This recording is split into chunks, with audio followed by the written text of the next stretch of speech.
Gotta talk to the family, man. Everybody know I gotta talk to the family. So I ain't talk to the family in a second. So I gotta talk to the family. Rest. What up, y'all? Rest in peace to Uncle Rob, man. My uncle just passed. He was 85 years old. He was the man. My uncle did it his way. My uncle definitely did it his way. So, rest in peace, Uncle Rob.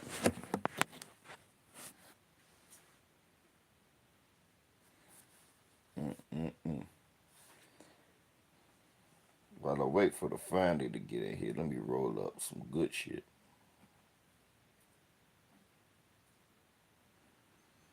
What up, TJ?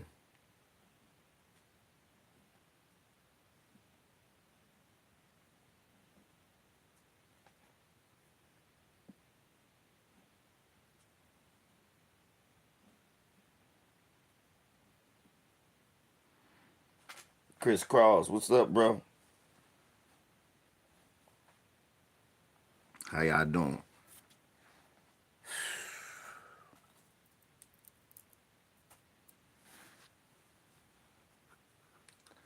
If anybody saw Tucker Carlson,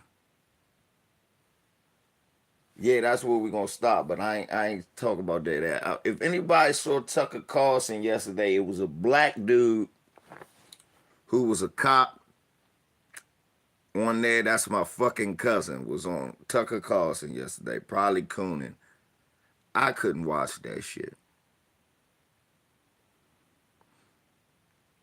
Yeah, this is some personal shit. My cousin, if anybody saw yesterday's Tucker Carlson, the black dude, Tarek Johnson, that was a police officer, Captain, full disclosure, that is my first cousin. We had just left a funeral, and I explained to him. He was like, "I'm gonna be on TV, but I meant you probably don't want to watch it." I said, "The fuck you gonna be on?" Tucker Carlson. They ain't gonna ask me and my son, "Don't roast me." I said, "Nigga, I'm a barbecue your ass if you go on there cooning." I said 9 times out of 10 he invite you on there to try to throw that black dude who shot that American hero under the bus. He said he already asked me to do that, and I told him I'm not gonna do that. That's my friend. I said, well, why are you even? I just walked off.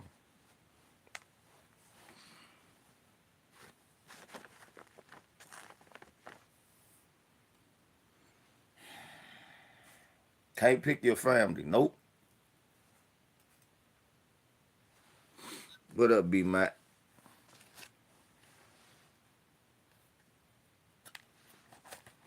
Yeah, man, that shit just sad. I mean, we was at my uncle's funeral. My uncle, like I said, my uncle Rob was a straight up entrepreneur and straight up hustler. He did it his way his whole life. And before, he had knew how Africans acted. Uncle Rob wanted black people to go back to Africa. And me and him,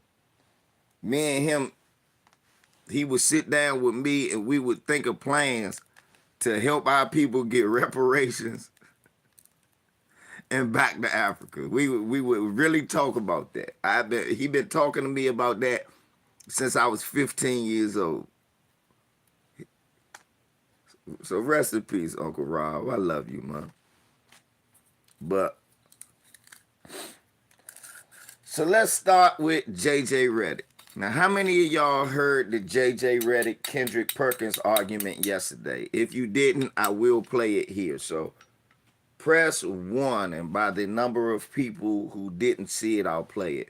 Press 1 if you did see it. Press 2 if you did not see it.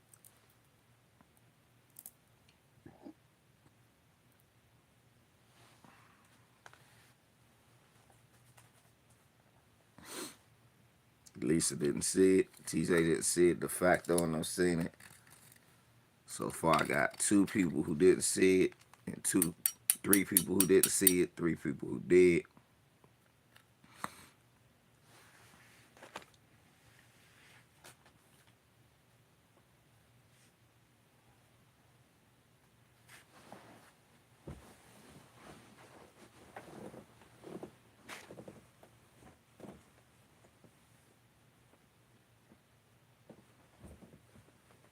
There we go.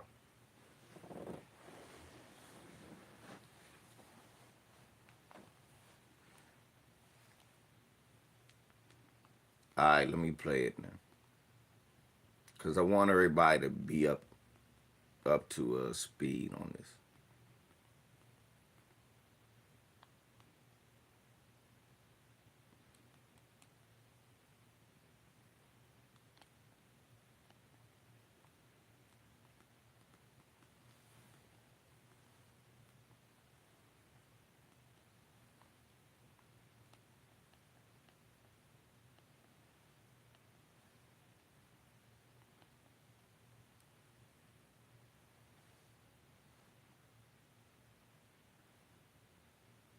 When you live with moderate to severe Crohn's disease or ulcerative Nah, colitis, your body I can won't go as far as JJ sounded like Skip Bayless. Cause Skip Bayless don't like Nikola Jokic. He's the most valuable player. They made the playoffs. So Kendrick Perkins said, well, listen.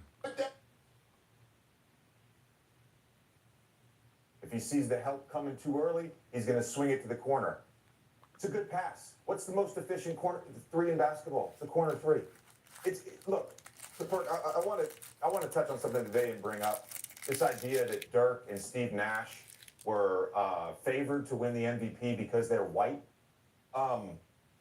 First of all, you stop short at 1990. That was your cutoff point for players to win MVP not in the top 10 in points per game, which is a stupid stat to judge MVP on. This isn't middle school. 1990, Magic won it. 89, Magic won it. 87, Magic won it. 87, he was 10th. 89, he was 15th. 90, he was 18th. Okay? We judge MVP year to year. You also said the criteria or the goalposts change year to year for certain players. No, it doesn't. We vote on the MVP. Hold on. We vote on the MVP based on that season. We vote on the MVP based on that season. It is a regular season award.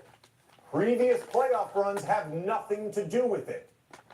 It's a regular season award for the most valuable player. Reed. Led the league in win shares in both 06 and 07. Led the league in offensive win shares in both 06 and 07. So, yeah, he wasn't top 5 or whatever he was, top 10 in scoring his MVP season. The Dallas Mavericks were 67 and 15. They had the best record in the NBA. Correct me if I'm wrong. Didn't that Dallas Mavericks team get bounced the fuck out the playoffs and then the next year lose the championship? Go ahead. All right, whatever. In 05, Steve Nash was the driver of the number 1 offense in the league, a team that jumped 20 wins and had the best record in the NBA. In 06 to me is one of the weirdest MVP seasons ever. You could make an argument Nash probably shouldn't have won it, but he was still the driver of the number 1 offense in the league. The 2 best teams that year, the Detroit Pistons, 64 wins, the San Antonio Spurs, 63 wins. Guess what? They didn't have their top scorers weren't in the top 20 in the NBA that year. So that was just a strange thing. You could have given it to Kobe. You could have given it to Shaq. You could have given it to Tim Duncan. They gave it to Steve Nash. It's not because he was white. It was just a strange thing. It was just a strange. Why did you cut it off at 1990? Because that was convenient. That was convenient. I'm just saying. That was convenient. Hold on, time out. It was just a strange thing that it just happened. It was just a strange thing in 2006 when Kobe averaged 31. When he was playing with Kwame Brown and Smush Parker. And what was the record that year? 42 and 40. They were 42 and 40. He's the most valuable player. They made the playoffs with that roster. You take Kobe off that team, they probably win 8 games. Okay, so let's make that very, very clear. Now, since you want to talk about when I was saying and preaching about moving the goalposts, the reason I asked that question was for the simple fact that what I'm saying is I don't know the criteria no more. I don't know if it's because it's the number 1 seed. I don't know if it's the number 6 seed. I don't know how you judging it. Is we judging off of advanced stats or who's the most valuable player? You take them off the team. We don't know. We don't know, but we do know this. Since you do want to bring it up, we do know this, that when it comes to MVP voting, 80% of the voters are white American. 20% are others. This might be the most cringe take that Kendrick Perkins has ever had. Shut your cracker ass up. Shut your cracker ass up. This the same NBA that when Kareem Abdul-Jabbar won the championship,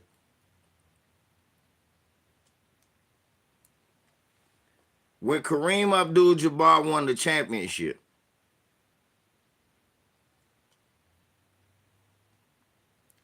won the finals MVP. The year that won it in 78, 79, the NBA was on the verge of going bankrupt because the public and the NBA was saying, we're too black.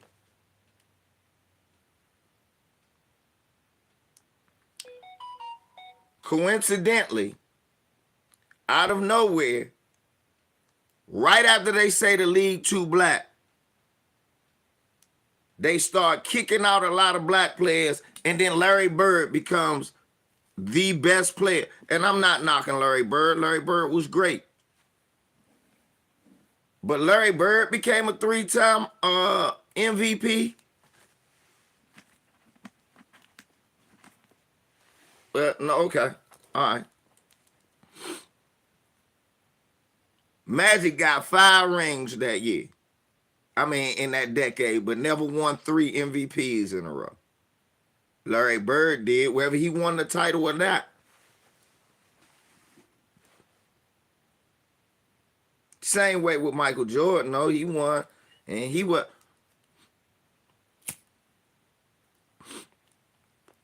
Michael Jordan did deserve it, though.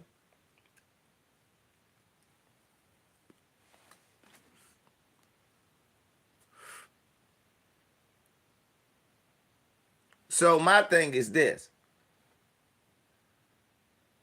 When you hear what JJ said,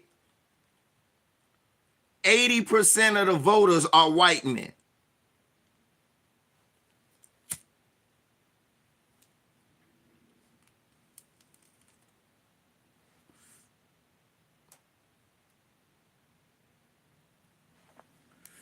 % of the voters are white men. We literally heard Skip Bayless one year talk about, right, why y'all think the league brought an emphasis on jump shooting? Because for a long time, the myth was that white guys were better shooters than black guys.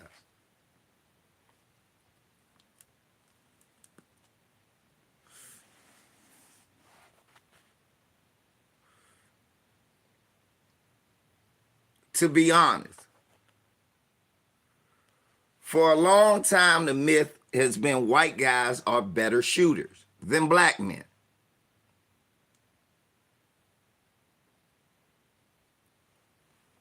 So they moved the game where guys like Kyle Korver,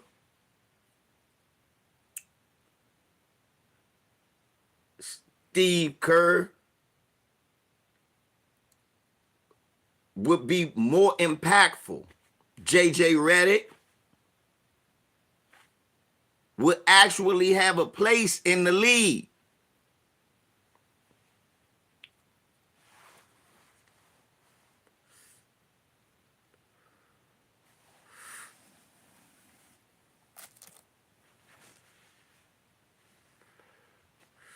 Shit, I'm just starting on the Kendrick Perkins, JJ Redick jump.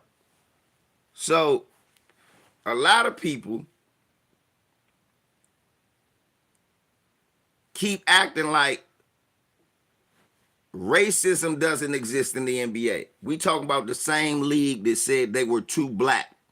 And all of a sudden, Larry Bird becomes the only 3-time MVP in the 80s, 90s, and 2000s.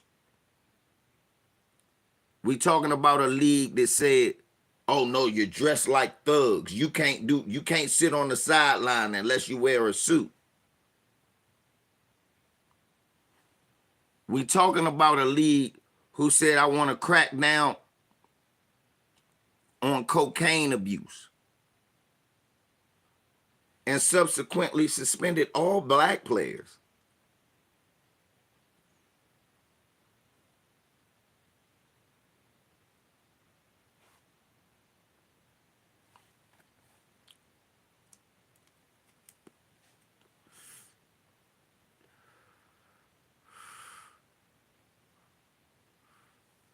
Right, Texas T, it's getting too urban.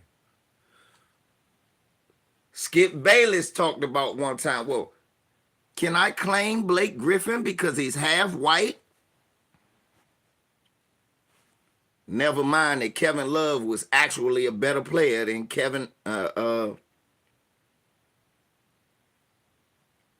Never mind that Kevin Love was a better player than Blake Griffin.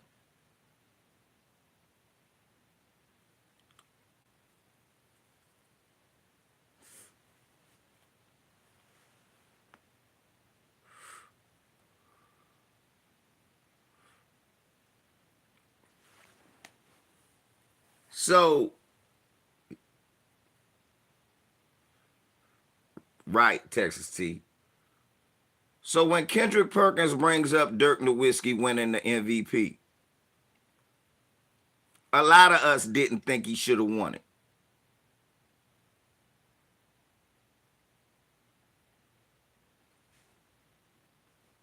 Kendrick Perkins bring up Nash winning back-to-back MVPs. Nobody has a problem with the first one. Everybody has a problem that he won back-to-back MVPs when Shaq and Kobe was in the league.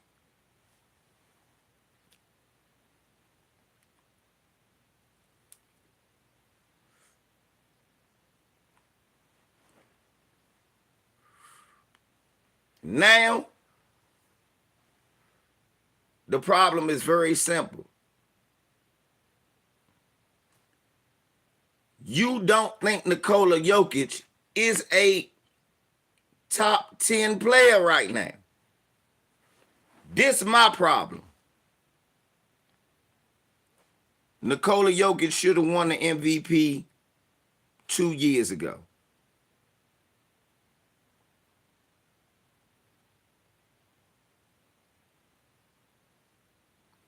Oh, no, I had a problem with him winning back-to-back titles, and I had a problem with Dirk Nowitzki.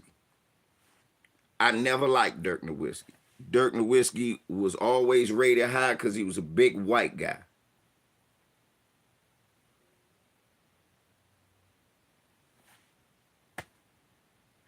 I'm going to tell the truth. Because he was a big white guy, and it wasn't a lot of white guys that they had to cling on to.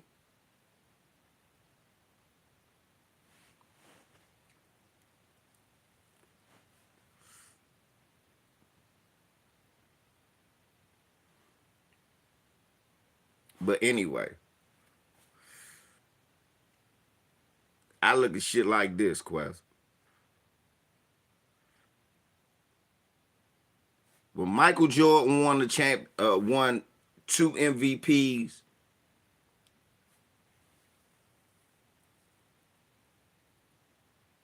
he was not clutch. That's a lie. He was not clutch. And he wasn't a premier shooter. You lying. Stojakovic was a better shooter. Nash was a better shooter. Allen was a better shooter. He was not a premier shooter. And clutch, you call clutch winning 67 games and then get put out in the first round against Golden State. Clutch, you call. If Dirk Nowitzki didn't win one title against LeBron James, people would actually be able to tell the truth. But how can you be clutch and all you did was come up short in the playoffs almost every year? You got over the hump one time.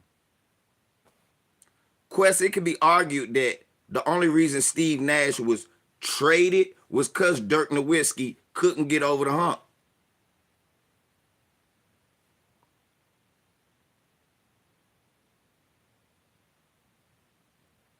You can't call a dude clutch that Baron Davis put out in the first round.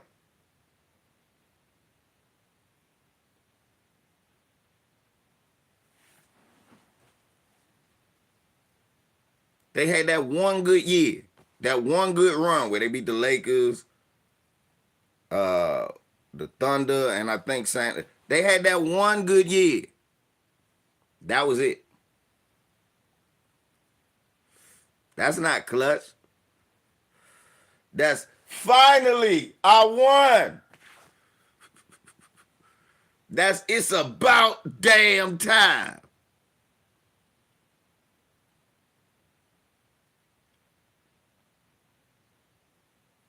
That's not clutch. That's about damn time. That nigga was overrated the whole time he played. Was he better than Chris Webber? No.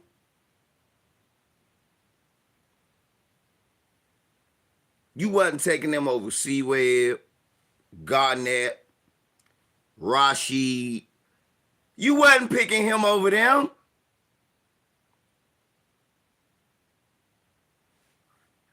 I'm just saying.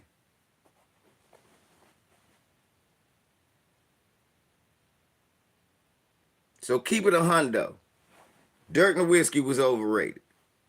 Scored a lot of points, was a great scorer.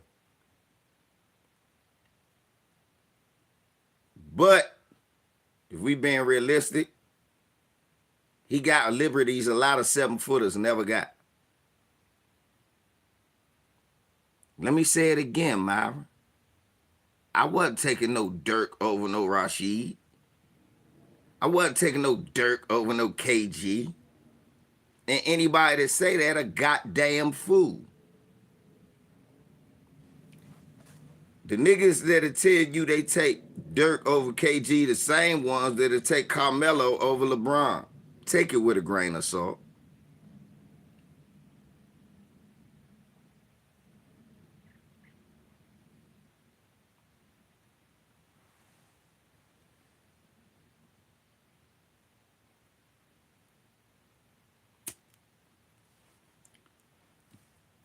Dijon, he's not better than Karl Malone.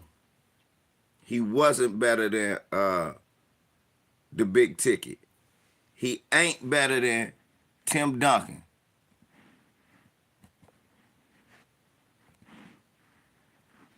He ain't better than Tim Duncan. No, he's not better than Rasheed Wallace was. He's overrated. He's not in the top 5. He in the top 10. Thank you, Quest. Yeah, I agree with Kendrick Perkins about the Joker because when black guys win the MVP award 2 times in a row, Dejan, because you a damn fool. You a damn fool. Rasheed has beaten Dirk in the playoffs and done more with less than Dirk. So I don't care what you taking. You could take him. But Rasheed's a better defender. Rasheed can shoot threes, a better low post scorer. So what does Dirk do better? Shoot threes? Maybe. But Rasheed can shoot them too.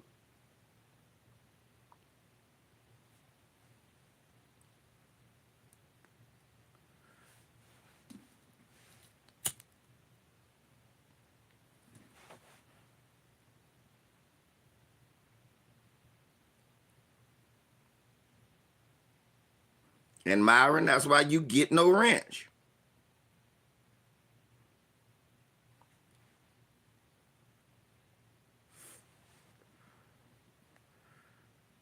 You got 7'2" motherfucker who can't rebound and barely block shots.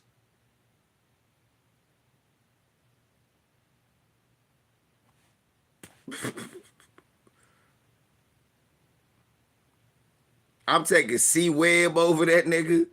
I'm taking Rashid over him. Only reason I ain't taking Charles Barkley because I don't like him.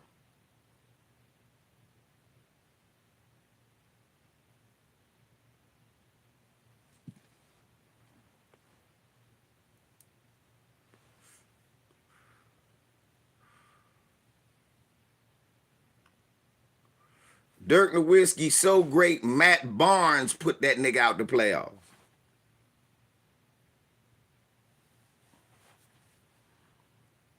Dirk Nowitzki so great, Matt Barnes put him out the playoffs.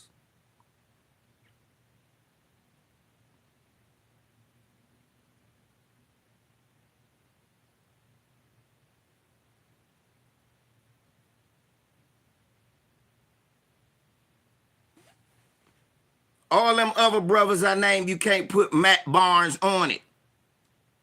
You can't put Matt Barnes on any of those other power forwards I named. Matt Barnes is never checking Charles Barkley and not giving up 40.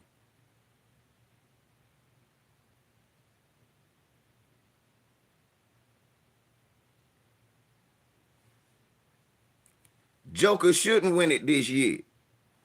Giannis should win it this year. And Joker shouldn't win it for the same reason black people don't win it. Voter fatigue. I haven't heard that one time when people talk about white MVP winners. I remember when Jordan won 2 in a row. Well, Jordan could win it every year, but it's voter fatigue. We just want to vote for Karl Malone. It has nothing to do with he keeps making bastard black children and don't take care of them, and he loves the white man. It has nothing to do with that. Let's give him the... We've got voter fatigue.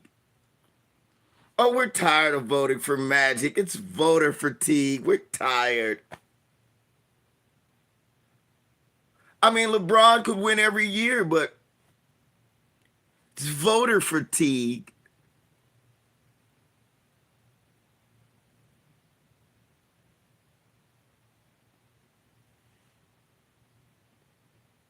I mean, sure, we wanted to vote for Shaq. Sure, Shaq's the most dominant and nobody can stop him. What's up, Percy? Sure, Shaq's the most dominant and nobody can stop him. But they've got voter fatigue.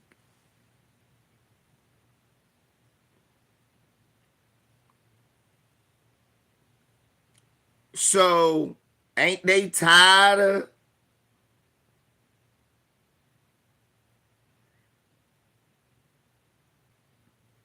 Ain't they tired of voting for Jokic? Ain't it supposed to be voter fatigue going on?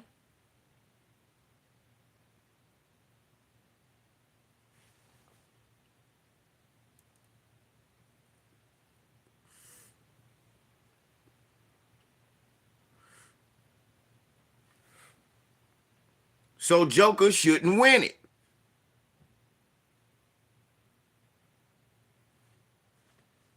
If Joker was black, this would just be his second. And it wouldn't be his second. He wouldn't win it this year.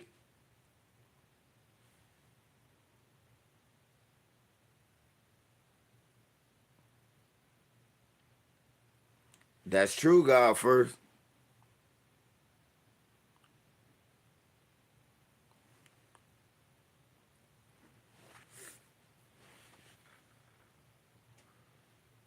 He would not win it this year.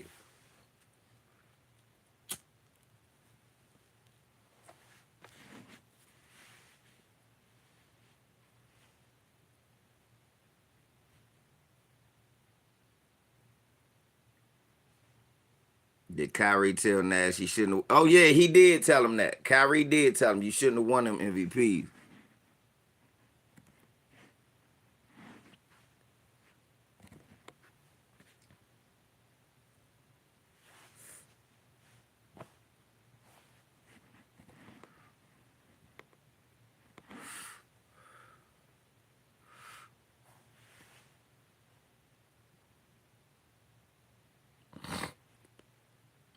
Giannis.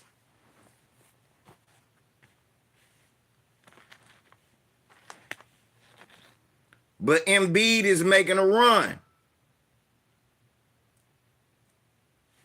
If Embiid can play 70 games, I give it to him. And he playing about that many.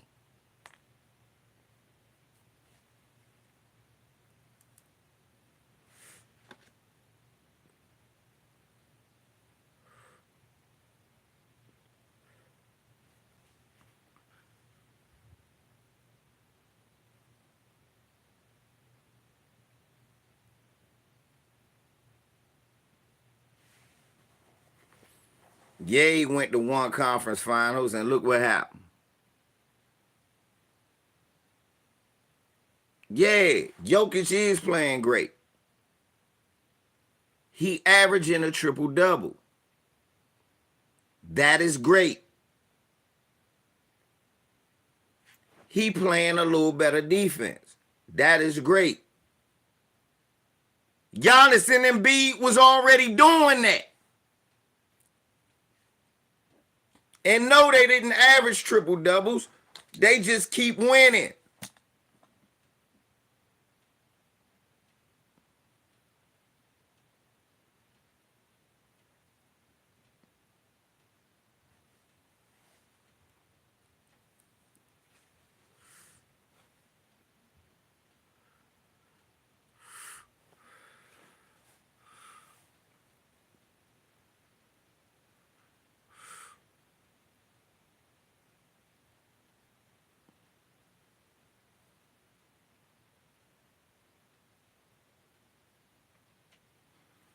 All of them been great. Jokic been great too. He been playing great. He just should be number 3 in the MVP voting. Because of voter fatigue.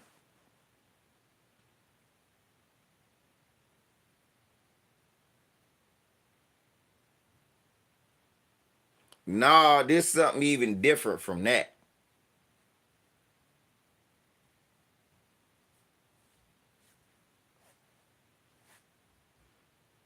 Nah, because it's really not no Jokic dick riders. Those are just white writers.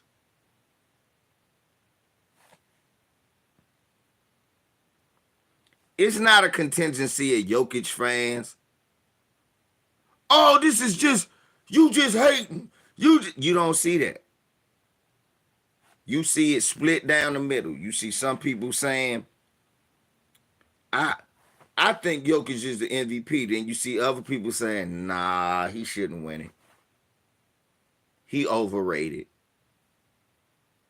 It's right down the middle. Me, I'm not going to take away from Jokic's accomplishments. He's been playing great. He's a great player. However,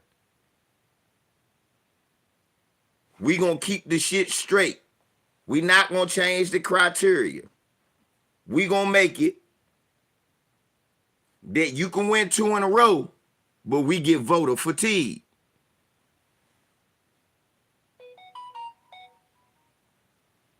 That's what they said about James Harden. He get the ball all the time. He got the ball in his hands. These numbers shouldn't be that impressive.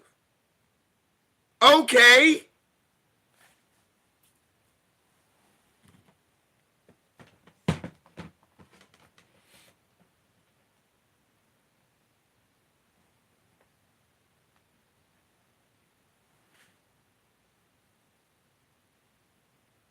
That's true, Dijon.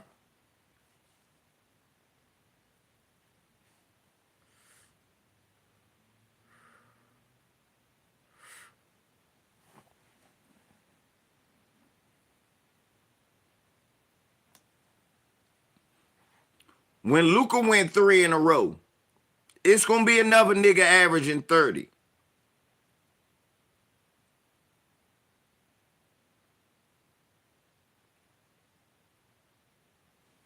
You saw that shit 503? He was. Motherfucker turned red. No, you're trying to say because he's white. You're trying. The straight white boy came out of JJ yesterday. Oh no, Perk. Oh no. Oh no, Perk. I hear what you're saying. You're trying to say because he's white. That's just racist, Perk.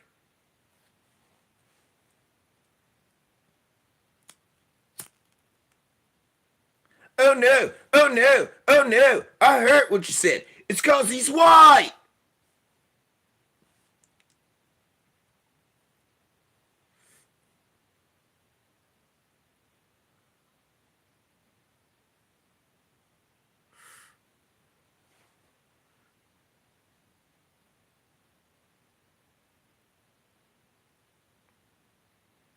You don't want him to win because he's white. Oh no, Perk. Oh no. I heard what you said. Perk said, motherfucker, I said the facts.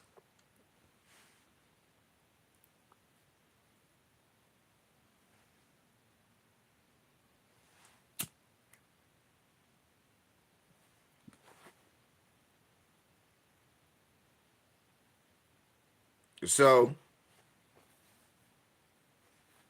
I'm with Kendrick Perkins on this. This is bullshit.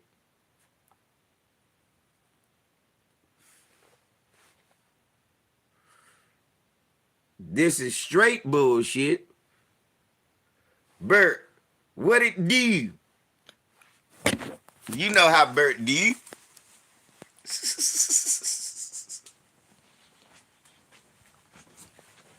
So now, Lamar Jackson. Let's talk about that.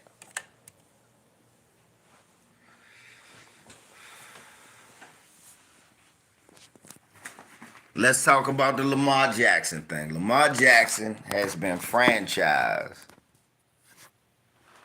by the Baltimore Ravens, the Baltimore Rednecks, inexclusively. And now teams, for some reason, right, Myra, is coming out. Teams that you know needs a quarterback is coming out saying, oh, we don't need Lamar Jackson. The Washington Commanders said, we don't need Lamar Jackson. What?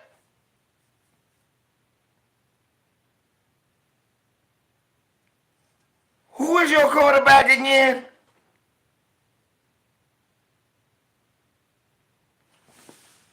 Washington had a Pro Bowl wide receiver in Terry McLaurin.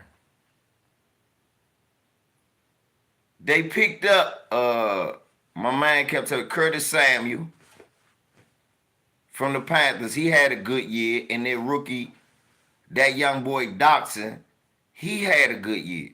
You got 3 good receivers, a tight end, and 2 good running backs. Sam Howell. Who the fuck is Sam? It sound like a country music singer who never wins awards. Sam Howell's been nominated for Best Country Music Song again. Let's hope he wins. It's his 47th time. And the winner is Toby Keith. Oh, damn, you gotta really feel for Sam Howell. He ain't never won.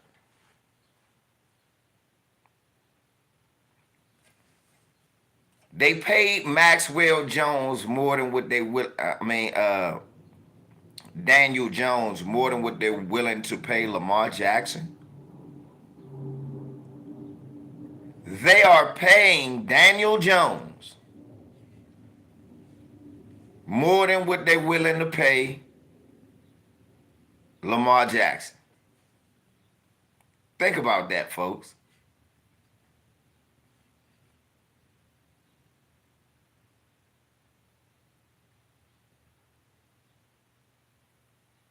Right. You ain't getting.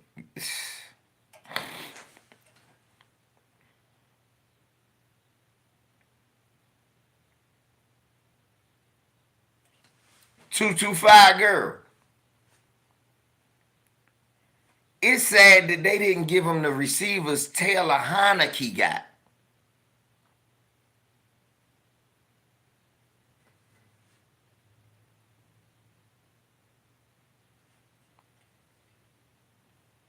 No. It's sad he ain't even get the receivers Kyler Murray got.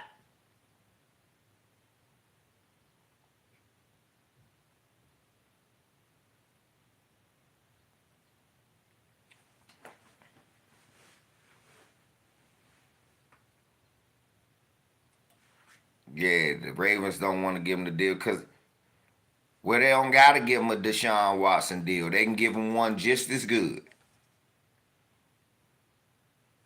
I'm giving you $47 million for 4 years. Furthermore, this is your fault. 2 years ago, you should have signed a guy who had already won the MVP.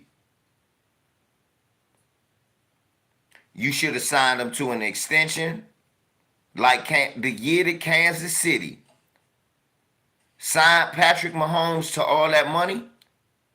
You should have said, Lamar, here go yours.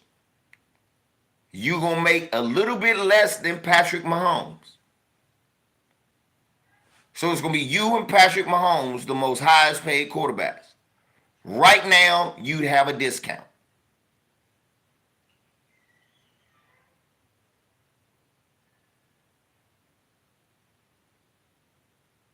So I don't want to hear this foolishness. And now all of a sudden, the whole NFL good on a quarterback. We good. You are? I saw highlights of one team quarterback throwing up Crip signs when he got hit.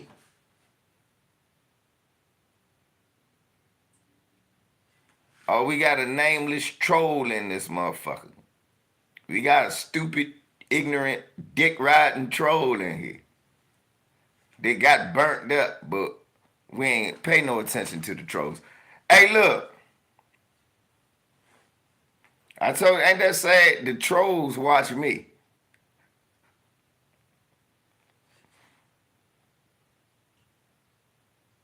How you gonna troll, but you watch me?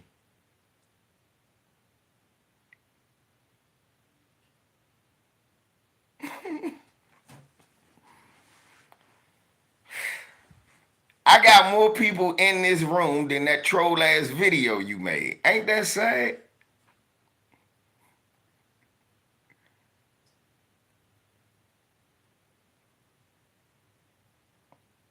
But anyway.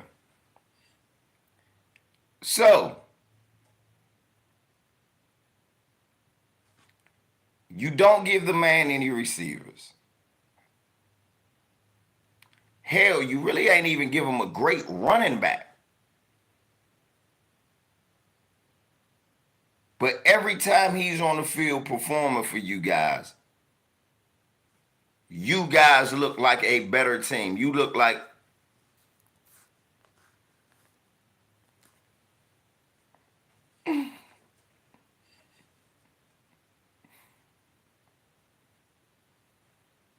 nigga, I know I'm cool.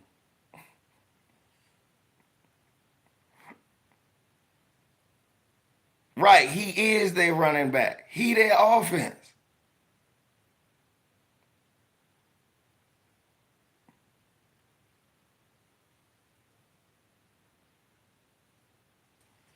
Most of the offense look good. Look. No disrespect to Mark Andrews. But he not really that good. He is just a white algae crumpler. Remember when the Falcons wouldn't give Michael Vick any receivers? Algae Crumpler became his #1 target.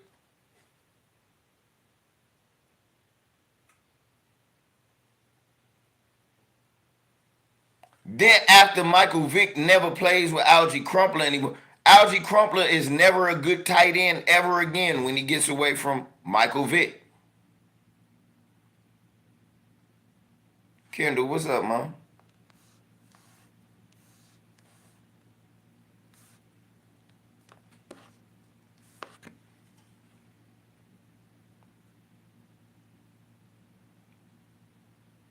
Don't forget he had Roddy White at one point who was dropping everything when he was a rookie. That nigga. And my man Jenkins, who was the slowest big receiver ever.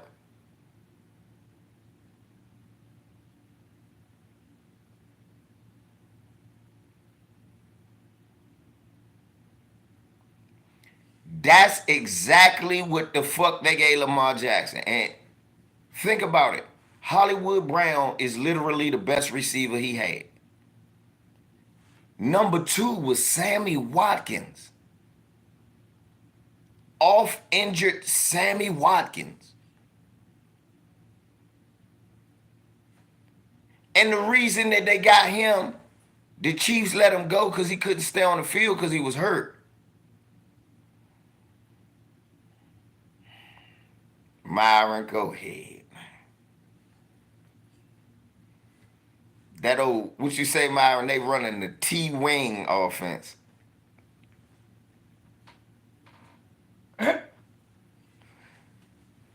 Their offense so old, I think they running a Princeton offense. Princeton football offense.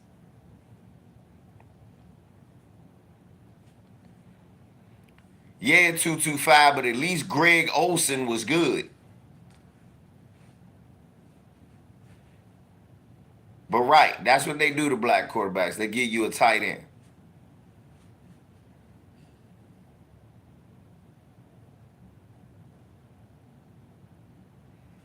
Right, the Yale spread bird, the Columbia option. The Brown University power sweep. No receivers and 6 tight ends. Rashad McQueen, thank you. Right, Steve McNair never had a receiver. Who? Dyson? No, it was Frank Wycheck. Shouts out to the University of Maryland. Look what they do to black quarterback. They give you a tight end and no weapons. Meanwhile, all the white quarterbacks got Rice and Taylor.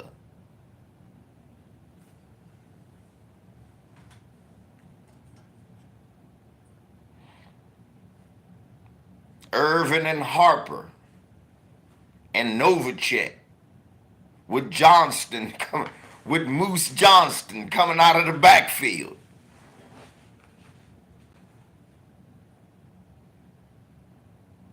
Would they give you? Only black quarterback had weapons, and look what he had, a black coach. Torrey Holt, Isaac Bruce, Marshall Falk, and Oz Hakeem. Right. Myron, Randy Gronk, and Hernandez. Look what they give them.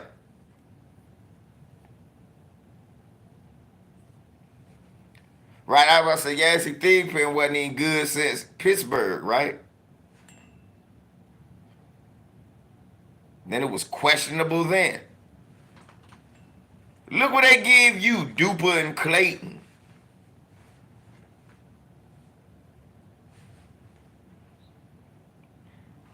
But they had to give you a receiver, JP. They had to give you Crumpler. That was his best receiver.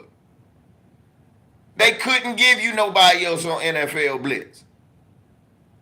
Who the fuck else they gonna give you? Think about who they gave you on Blitz. They gave you Crumpler and Ward Dunn to throw to Michael Vick. That's what they do to black quarterbacks. They don't give you nothing to throw. Only brother that had something was Randall. And that's because he had Denny. And to be honest, that was by accident. They got rid of Chris Carter from Philly. And remember, Chris Carter was playing with Randall in Philly. I didn't like when they got rid of him then. Only reason Randall lucked out, he was in 2 different situations where they had to get him receivers. Buddy Ryan was getting tired of being all defense. Because remember, Randall weapons was only before they got Barnett, Calvin Hill, and all of them for the longest time was Keith Jackson and Keith Byers, a tight end and a fullback.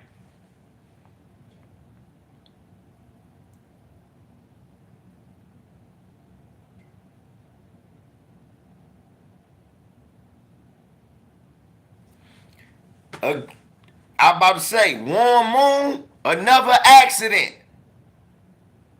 They did the run and shoot offense.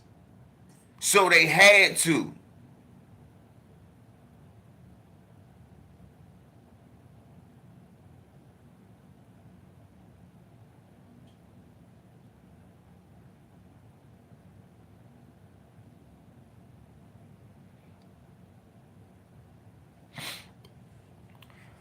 Mike Quick was 87 years old, anti-hero. Jaworski had Mike Quick.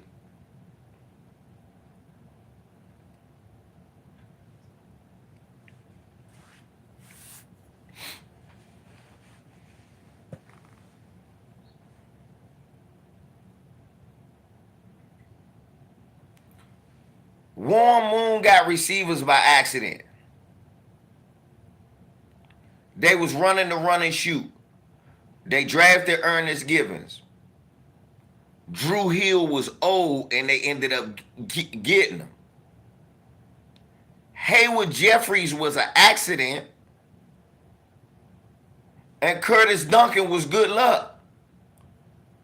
So yeah, they had Warren Moon had receivers. But when you consider the whole offense was the run and shoot, look, let's go to Detroit, the other team that ran the run and shoot. Let's think about it. It was 3 teams that ran that run and shoot. Houston, Drew Hill, Ernest Givens, Hayward Jeffries, Curtis Duncan. All right? The running backs was suspect. Lorenzo White had 1,000 yard season, I believe. I think he just had 1, maybe 2. I think he had 900 one year and 1,000 the next. But then they had Mike Rozier, who was hurt all the fucking time. So then you had Atlanta. Chris Miller was the quarterback. Andre Rison.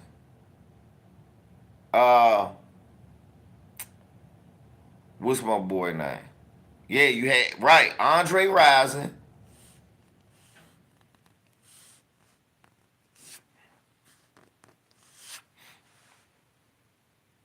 They had Dixon. What's that boy number 81 they had? They had a super fast motherfucker too.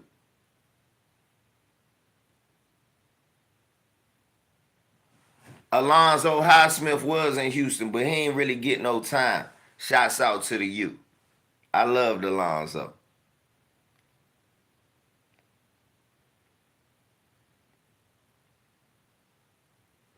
Because remember, they had Rising in them, yeah. But then you go to Detroit, and they was all run in the run and shoot. They had Burry. They did draft my man, Herman Moore. They did draft Herman Moore. So I was happy about that.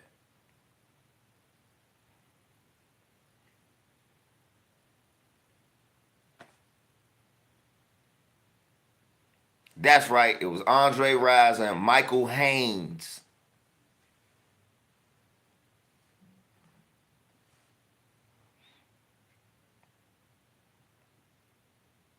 And then Drew Hill ended up going to play with them too. But Rodney Peete had fucking Herman Moore.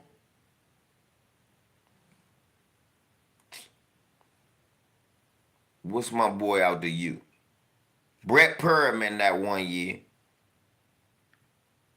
And then the rest of the receivers was like the slowest niggas you could ever find.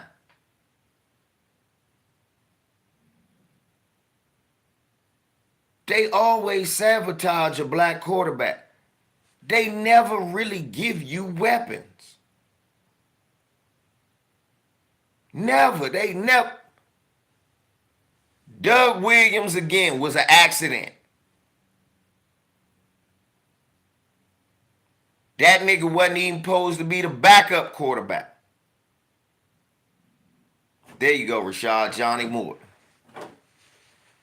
Hey, UCLA. I remember Morton.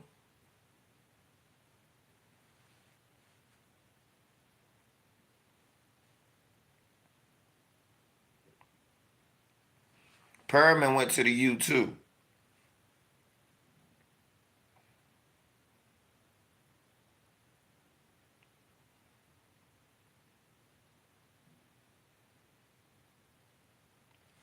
I knew it was one of them, USC and UCLA. Yeah, he had one good season. But that was the year Herman Moore caught like 110 passes.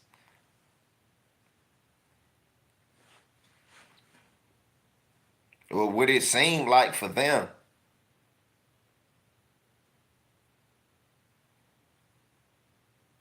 But Doug just so happened to luck out. No, 225, he wouldn't. They ain't want no black quarterbacks like that back then. Back then, let's be honest, they ain't want no black quarterbacks like that. They was good with the two they had. Warren and Randall. They was fine with them two. Only other teams would even have a black backup was the Skins with Doug, the Raiders with Vince Evans. So no.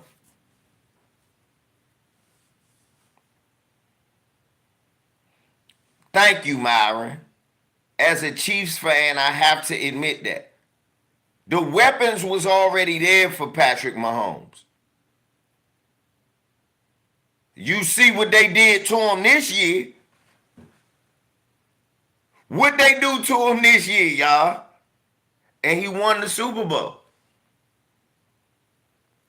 But I was even mad about it. I said, the problem was the offensive line and you didn't have a good defense. The problem, right, what they do to him? They say, okay, this nigga is moving up too fast. He's gonna pass Dan and Joe. We can't have that. This nigga they took away his receivers. The nigga just threw for more yards.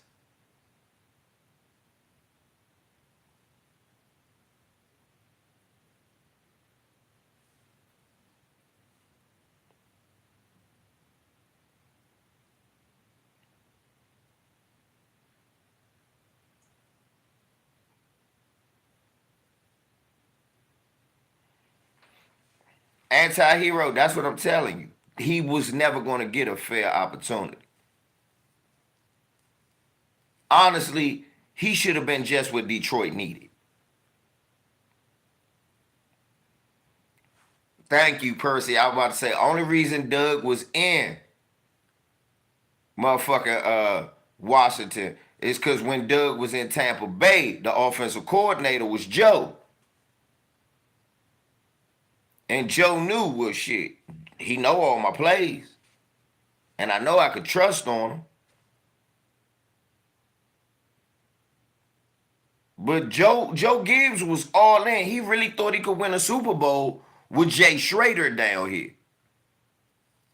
Man, he used to get fried on the Redskin Report with George Michael.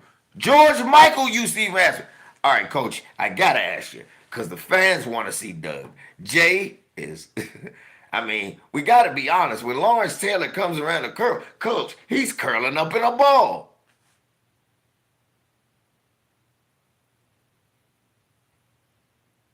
Well, George, I mean, we just gotta We just got to do a better job at blocking Lawrence coming. Joe Gibbs white ass is one of the greatest coaches ever, y'all. Know why? Anytime you in the division, you had to coach against Randy White for Dallas and Too Tall Jones. You had to coach against Reggie White, Clyde Simmons, and Jerome Brown. Then you had to coach against Lawrence Taylor, Leonard Marshall, and Banks.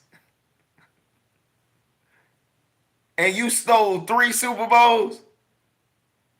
You a coaching motherfucker. You's a coaching and everybody like he won with 3 different quarterbacks. Yeah. He was in a division. Right. Let me name how that worked. So the first era Super Bowl he won was with Miami with Joe Theismann. Joe Theismann had to survive Randy White and Too Tall Jones. He couldn't survive Lawrence Taylor and Leonard Marshall. So he brought Jay Schrader in. He couldn't beat Lawrence Taylor and Leonard Marshall. So he brought Doug in. Doug could survive him, and he won the Super Bowl. But guess who Doug couldn't survive? Philadelphia Gang Green. So he brought in Humphreys and Mark Rippon. And don't forget, I ain't talking about Eric Swan and them down there, and at the time was Saint and Freddie Joe Nunn and them down there at the time that was St. Louis Cardinals. You don't know who Leonard Marshall is? Number 70 for the motherfucking Giants. He the one on the bottom that broke Joe. Go look at Joe Theismann's leg get broke. He the one on the bottom. Taylor the one on the top. That's how his leg really got broke like that. Humphreys wasn't trash in San Diego. Humphreys was a beast. Humphreys was a beast. John Freeze was trash. Humphreys couldn't stay healthy. They went to the Super Bowl with Stan Humphreys. Humphreys was not trash. You gotta give him it. Gotta give him his props. He took that team to a Super Bowl. It's just he couldn't stay healthy. But anyway, let me go back. So, Mark Rippon survived Gang Green Philadelphia.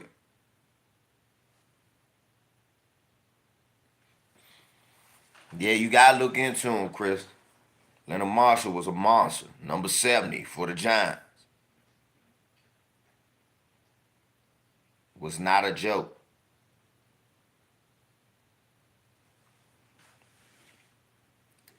So this all of a sudden I ain't into Lamar Jackson talk.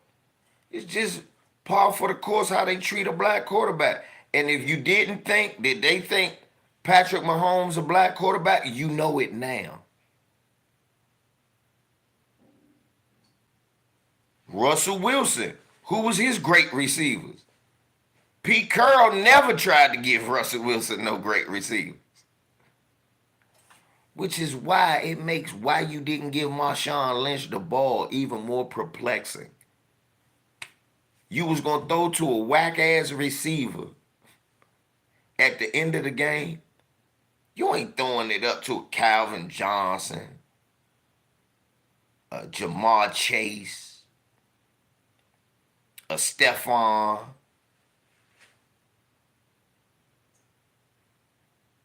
Anti-hero. Look what they did to Vince in Tennessee. All he do is make you a playoff contender, be the rookie of the year, one of the most exciting players in the league, and you find a way to break his confidence. And don't give them no receivers either.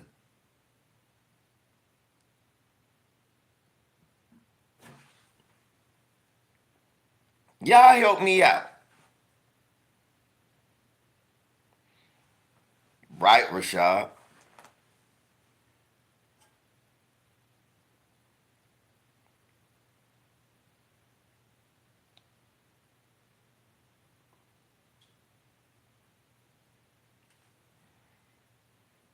Jeff Fisher a racist motherfucker.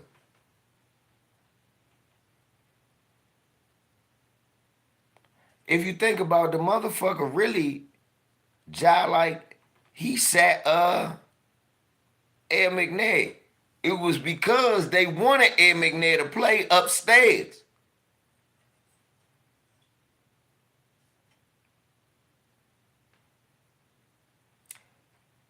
JP, let me tell you about Jameis Winston. I can't put him in there because I'm going to tell you the truth. Jameis Winston can't get out his own way.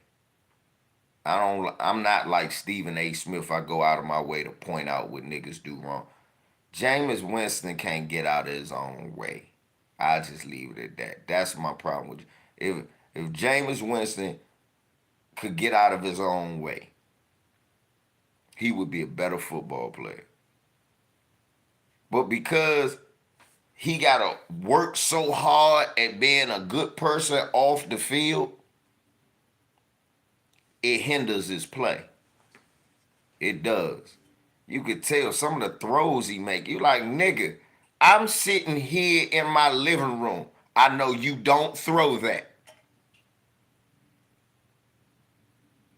Some of the shit he does, you like, nigga, do you realize you are a black quarterback and you may never get another chance?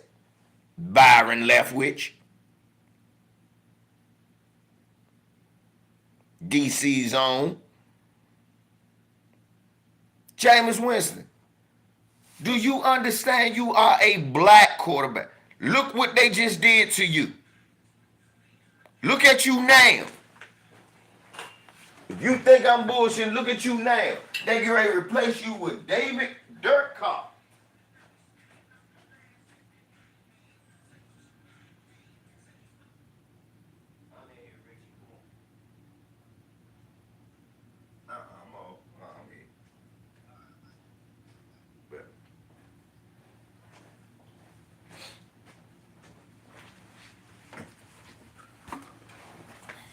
Black quarterbacks need to understand we cannot make mistakes.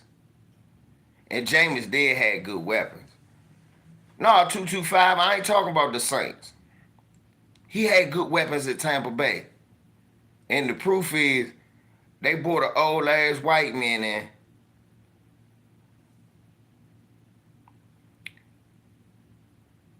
Right, in college he did have potential. But he just another quarterback. Jameis Winston, yeah, Jamarcus Russell, that's another one. The boy that played the Redskins that died. Tony Baker. I ain't gonna say we don't got no bust.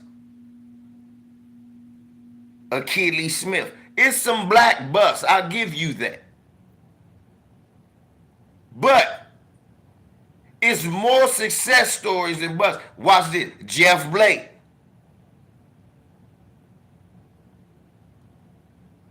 I might do, Lamico. Jeff Blake. For those who don't know Jeff Blake, Cincinnati had a black quarterback named Jeff Blake. After Boomer got hurt, they could not find a quarterback. Jeff Blake was just the backup and came in and started slinging them.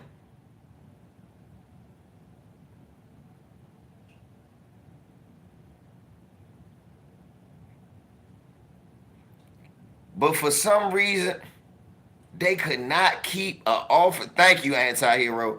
They couldn't keep an offensive line around them, and they used to knock Jeff ass out. Jeff would scramble and run around and run. Man, Jeff would be running for his life, then throw a bomb on your ass. Couldn't stay healthy. Let me give you another one. JP, you from New Orleans. We're my New Orleans people. Y'all had the original Willie Beeman. How many people know the original Willie Beeman, the real life Willie Beeman, played for the Saints? Aaron Brooks, there you go. Aaron Brooks was the real life Willie Beeman. I knew about who Aaron Brooks was, though. Yes, Myron. You know damn well he was Willie Beeman.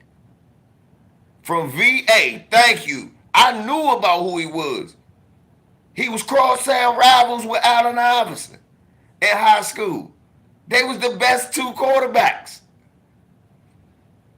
in Chesapeake. And him and Joe Horn used to make motherfucking magic. And instead of putting more of a team around them, they mortgaged his weapons off. I was so mad when Kansas City got rid of Joe Horn because I knew he was going to be a great player. Yep.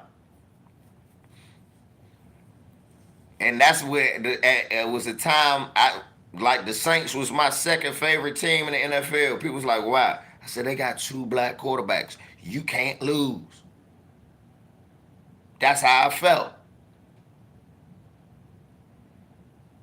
I've always liked to see us prosper.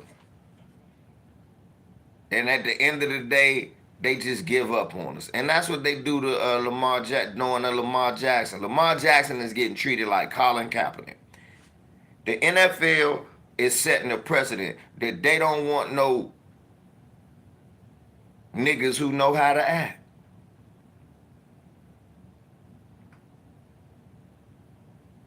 We want niggas with sexual allegations. We want niggas that's out there trying with MAGA hats. We want niggas talking about Kaepernick ain't shit. We give Antonio Brown 27 chances.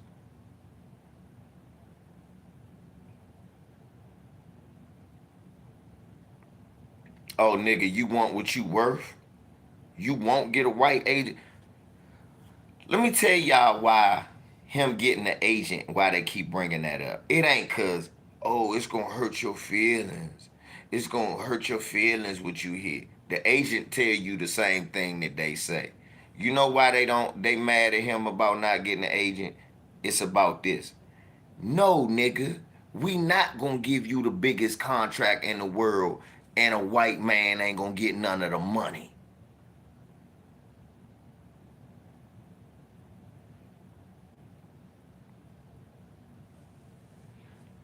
He was in racist ass Pittsburgh. He should have just kept playing this game.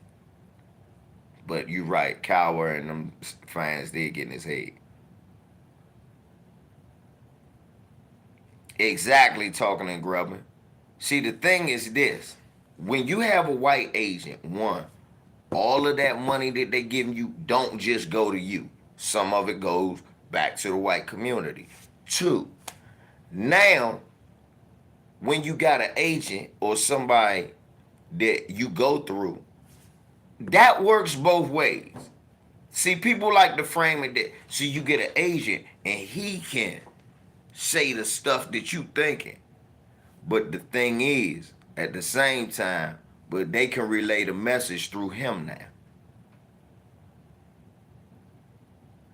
Like, how y'all think Kyrie found out that the Nets was mad at him when he typed? His agent. You don't think his agent ain't tell him, hey man, Nike might drop you. You gotta be careful typing this shit. LeBron agent do the same thing. Hey Bron, you can't say that, man, but we might lose this endorsement.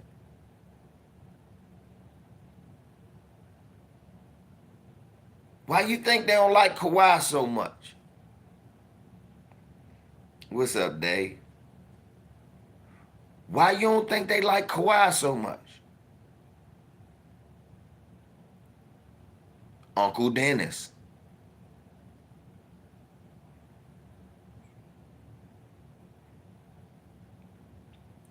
No, I don't want you to be able to broker your own worth. Cause if I do that, why you think they hate LeBron? Nigga, what they mad at LeBron about? This nigga giving the players all the power.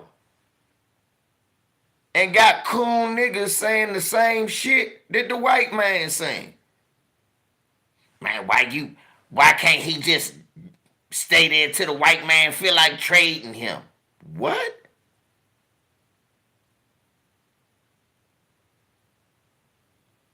Wait, so you don't want to see a black man take control of his own destiny? I love shit like that.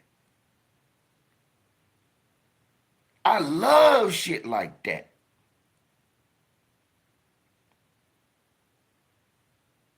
Yeah, let the white man pick what Negroes he like. What? Stay loyal. A lot of people don't like to tell you another reason why Michael Jordan retired. Because they was slaving his ass in Chicago. And Pippen. And when he saw Kukoc was going to make more than both of them, he was a little mad too. Why you think he came back and did 1 year contracts? 30 million, 32, and 33. That was out of everything he ever did, the most impressive thing Michael Jordan ever did was that. So hold up, you motherfuckers been robbing me my whole career. Fuck that. I want mine. I'm not signing a 1 year deal. I'm gonna retire. All right, here you go. Where you think the white NFL players getting that from? Brett Favre, Aaron Rodgers. I'ma retire.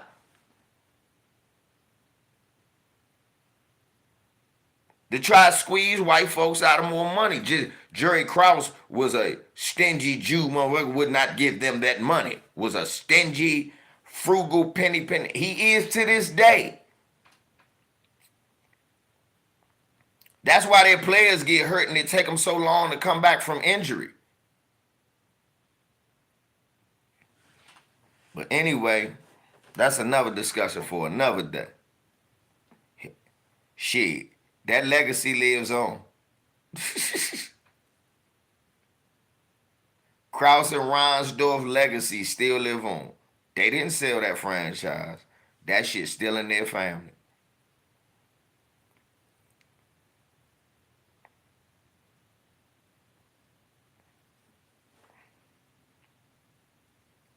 So, no, this is what that Lamar Jackson shit is about. Because if you are able, without a white man's help, to go into an NFL office and negotiate the best contract a quarterback has in the NFL, well then, God damn it, niggers all over will be firing managers. And even worse, then the white guys will too.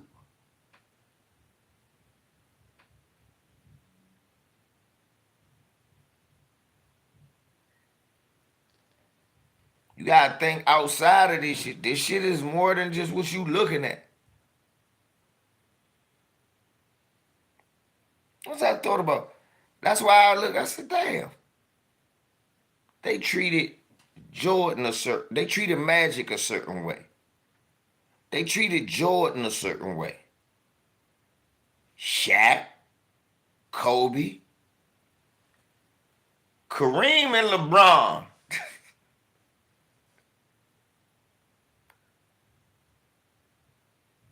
Why they treat them the certain? Them niggas get the same. I want y'all to go back and look at like 1980 some, 81 joint. I've showed y'all on this channel how Skip Bayless talked about Kareem Abdul-Jabbar when he played. I want y'all to go look at how some of these people, go look at the movie Airplane. Look at how some of these people used to treat and talk about Kareem Abdul-Jabbar. They knew the man was the greatest basketball player to ever live. They was trying to give it to somebody else when nobody had better numbers.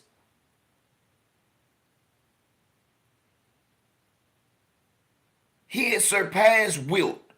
They was still trying to give it to Wilt because Wilt was a big ass coon.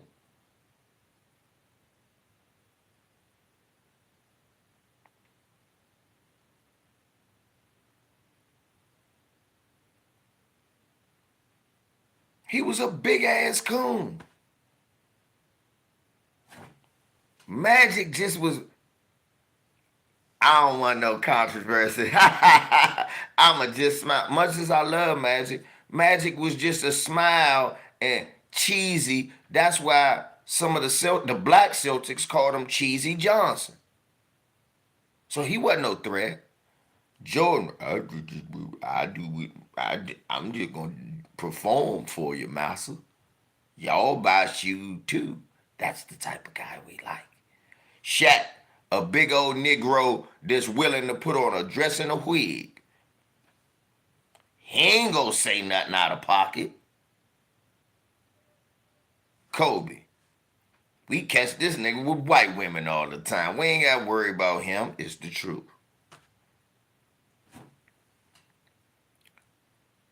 LeBron, at first, was no problem. Was no problem with him. He go to Miami. That was the fans. That was the fans acting real, even though the media hyped the fans up to act gay. Because the fans was acting gay about that shit. But when he did that Trayvon Martin shit at the Heat, it was on after that.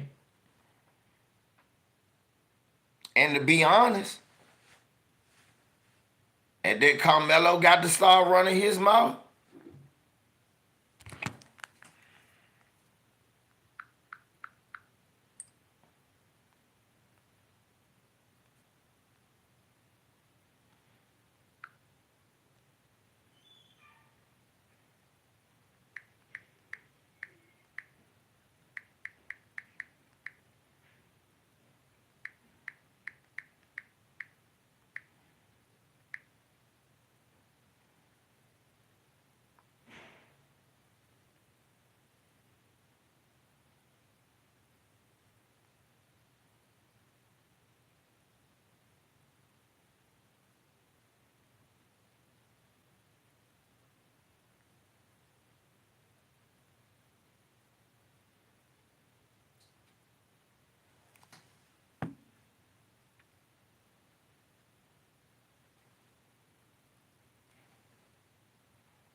Hold on, what's that?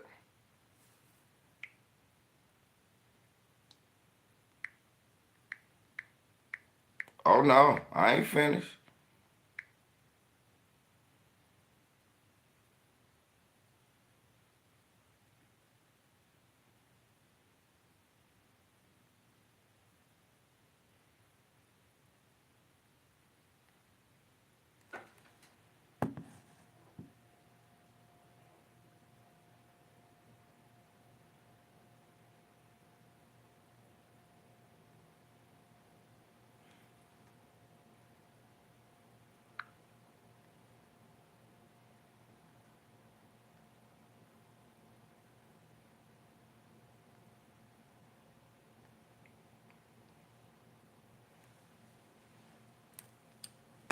Oh, it's more shit too.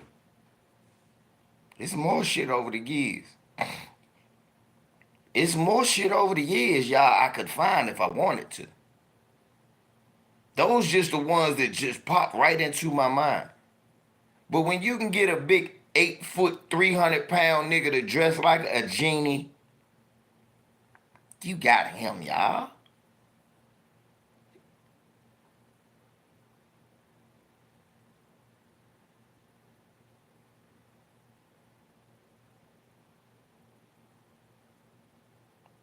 Yes, he dissed Kaepernick too. My father was in the military. You should always stand with your heart on your heart. Got him. Got him.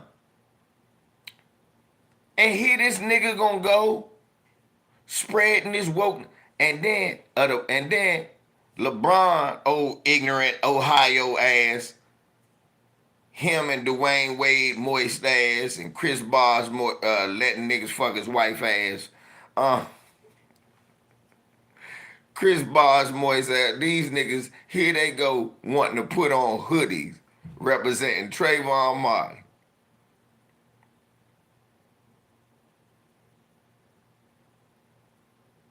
Man, he said, I'm in the gym playing ball. I saw that shit and had to stop. And then cross a nigga fell. Hold up, y'all.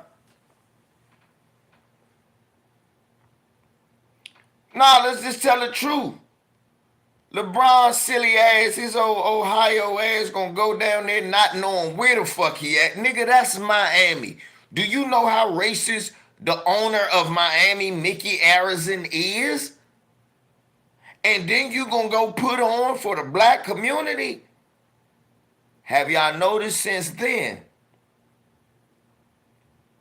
Ain't been no real life. They make sure ain't nothing positive. Too much positive come out about LeBron James.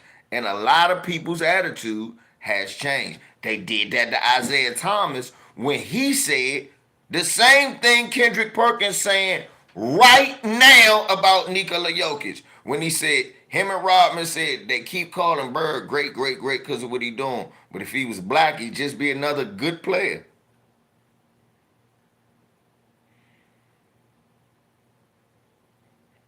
Exactly, Aladdin.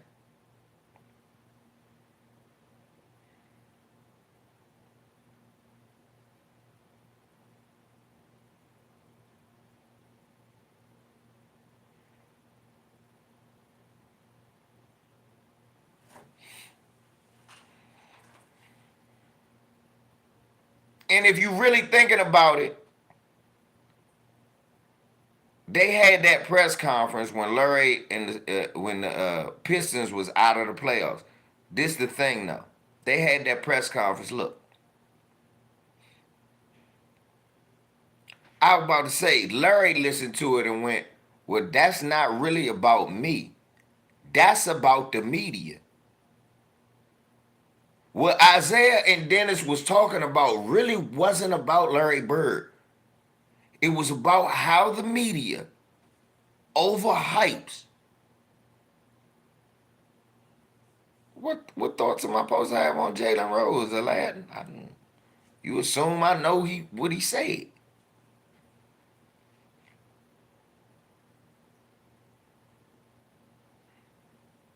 I'll touch on it real quick before I get off of this topic and then go to my what I want to talk about next. But yeah, I'll touch on it, but I don't know what he said.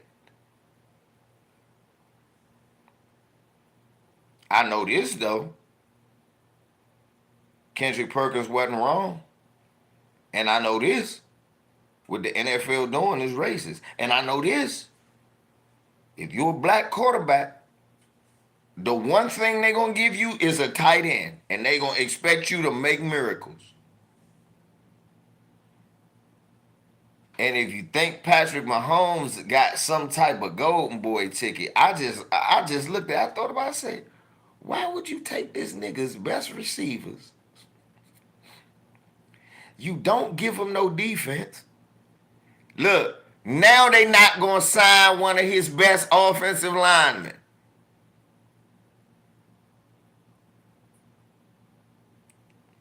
When you literally almost lost the Super Bowl because somebody rolled up on his ankle. So now you not going to sign Orlando. I just want y'all to think about that. Think about that.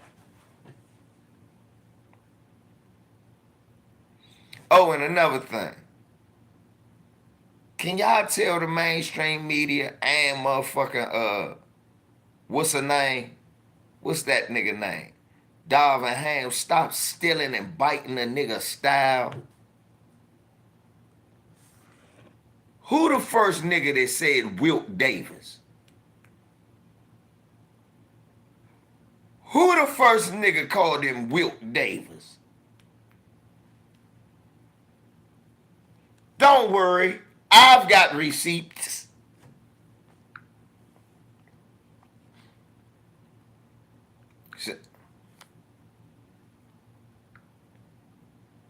Cause I've been watching that everybody walking around talking about Wilt Davis. I'm like, well, it was only one nigga saying that.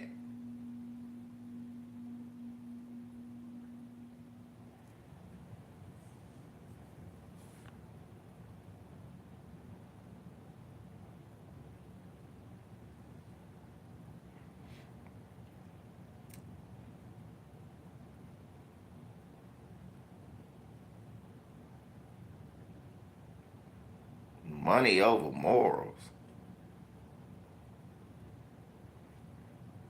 I don't know what the fuck you talking about.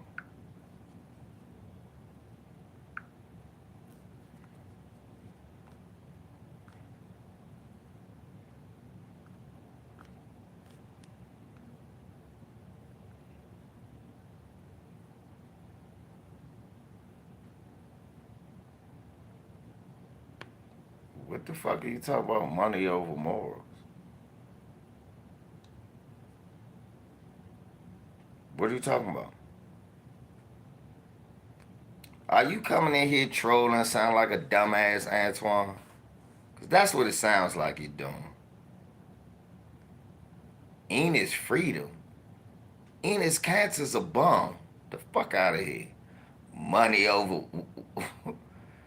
LeBron speaks out for the black community all the time. That's where his moral. That's morally correct and sound. We don't care nothing about China. Motherfucker, our oppression is done by white people over here. Fuck we look like worrying about LeBron. If LeBron said something about China, he would have been a sellout. So yeah, Antoine, get your goofy ass out of here. If LeBron had said something about China, that makes him a sellout. These people being oppressed. The first thing I would have said is, nigga, we being oppressed. You ain't speaking up for us?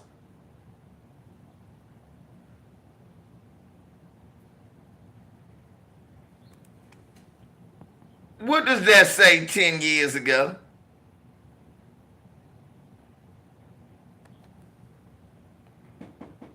Wilt Davis. 2 years ago. Here I go, Rich. Look, I'm the nigga that started Wilt Davis. They biting my shit. Niggas come and bite my shit. What's up, man? That's how the world goes round. Ain't why they still stealing my shit, Richie? I'm not. Look, they been biting my shit since I've been able to make shit. This nigga said Enos freedom. What you want, the Moochie? Oh, I don't know. Whatever you gave me last time, when I came back that same that's day. the black rumps. You know I don't never do that. Yeah. I Black ain't never rumps. do that. That's the black rumps.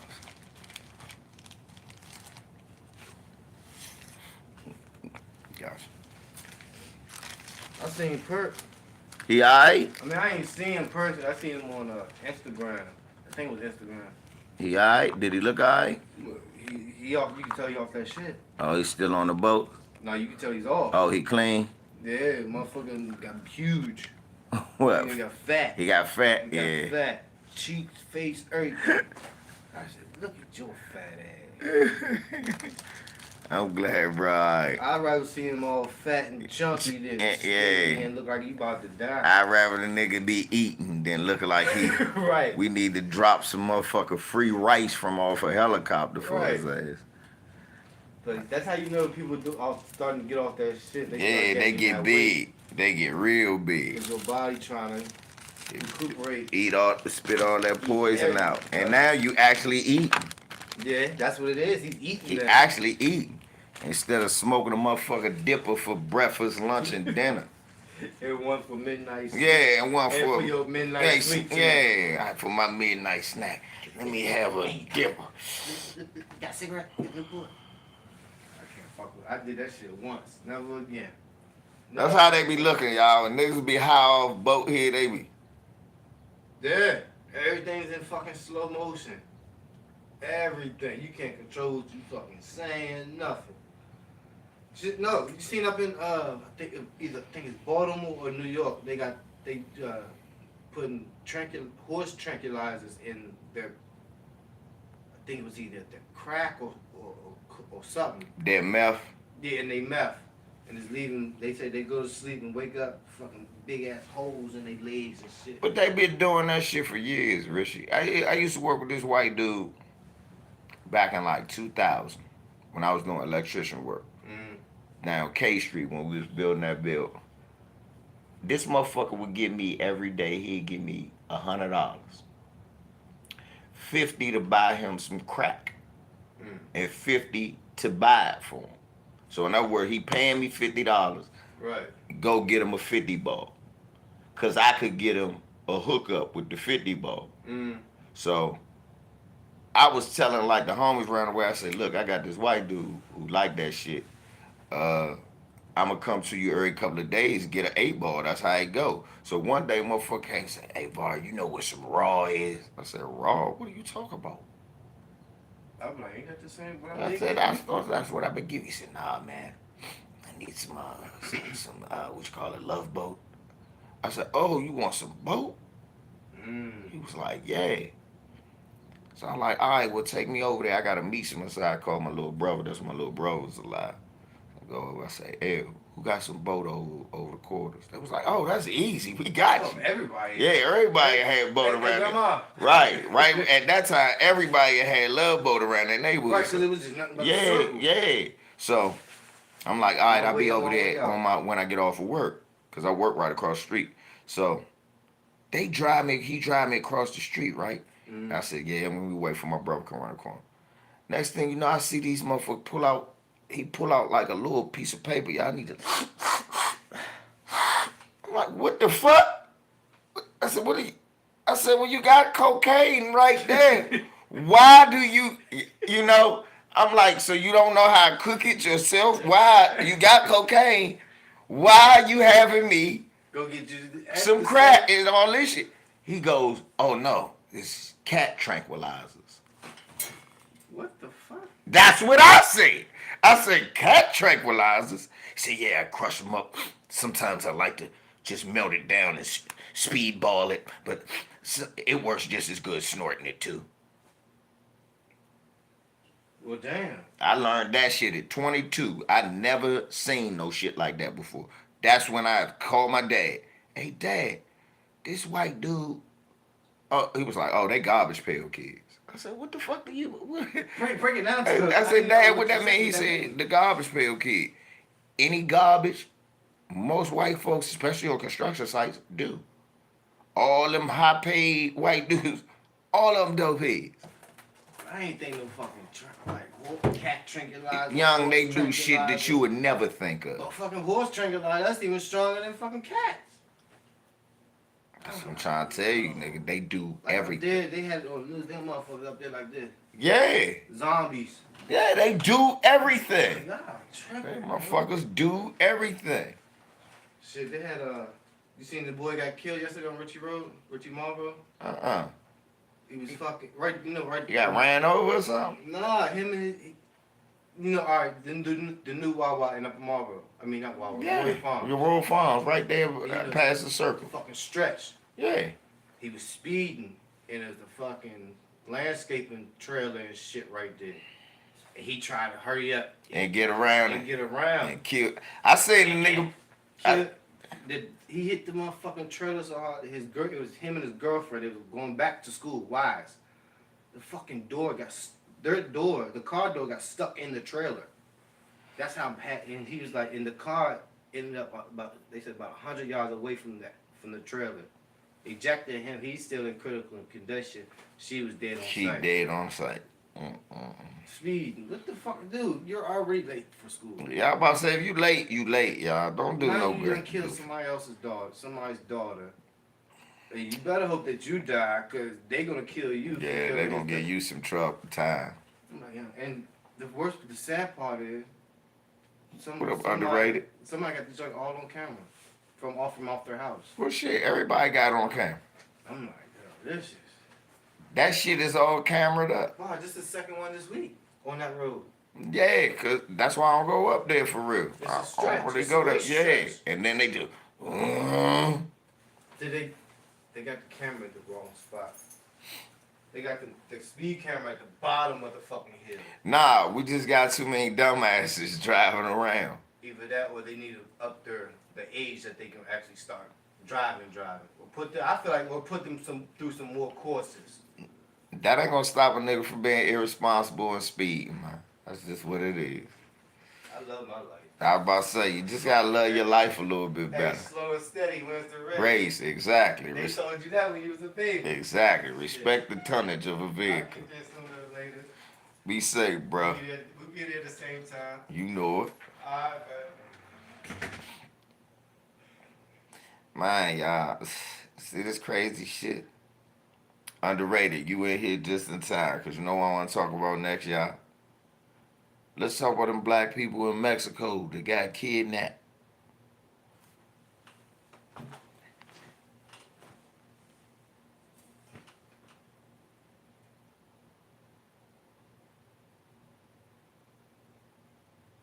What the fuck are you doing in Mexico, nigga? Talking about you want some motherfucking drug prescription. The prices are low, but the stakes are high over there, motherfucker. What the fuck do you... Didn't you just witness them whipping the shit out of Haitians?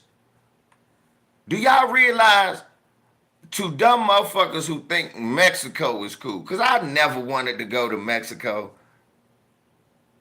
They racist over here. They get here being racist. Guess why that is? They got a whole city full of black Mexicans called Veracruz. It's a big statue of Gaspar Yanga there, who helped free these motherfuckers from slavery. They treat them people like redhead stepchilds. The Haitians was trying to sneak through Mexico to get here.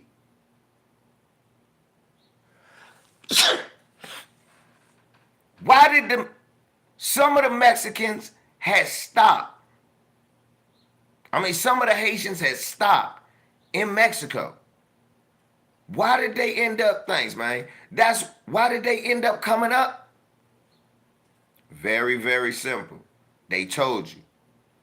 It was so racist in Mexico, and it ain't no civil rights bill because it ain't no FBA.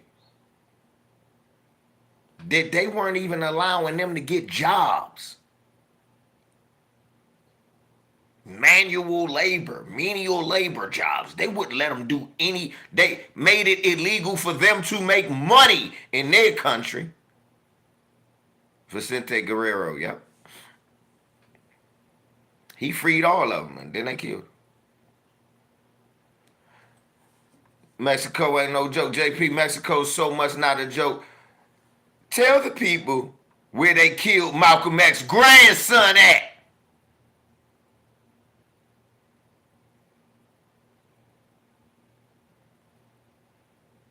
Can you do that for me?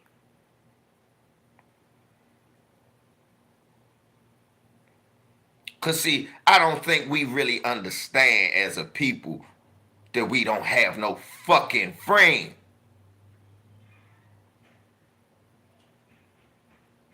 No running away from here by yourself to a country where the drug dealers run the country. They done aired them people out sooner and kidnapped them. Oh, we thought they was Haitian smugglers. They don't speak French.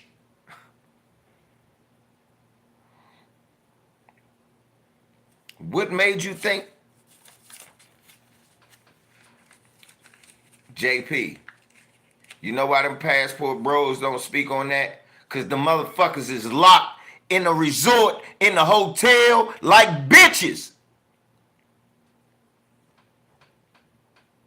That's why.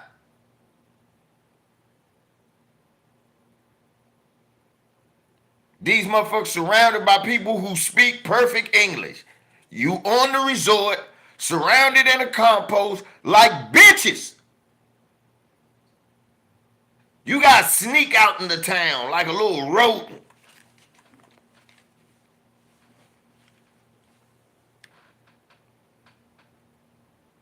Overseas motherfucker can't buy a banana in the open market out there. Talk about the food is fresher. How you know, nigga? You sending somebody to buy it. You literally doing DoorDash. You getting motherfuckers to do DoorDash for you because you can't go out. You scared your passport ass or get kidnapped.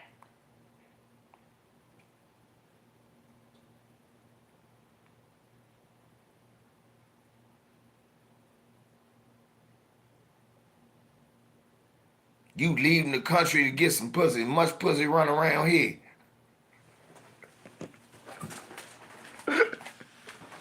You weak ass.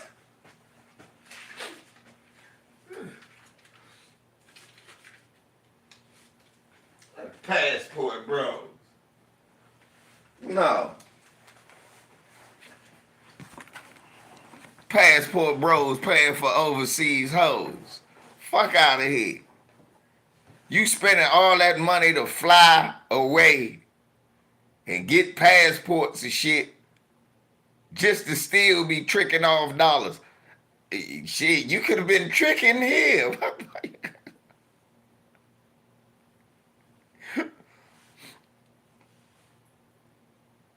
You could have been tricking here. Right, going to the Dominican Republic to get robbed. Nigga, if you want that experience, give me your money. And reach for the sky, you Negro. If that'll make you feel better, I'll rob your ass with a Mexican dollar. Give me the money, you nigger. I want to take your money. Don't make me empty the whole clip of taco into your shell. Don't make me pepper your fajita.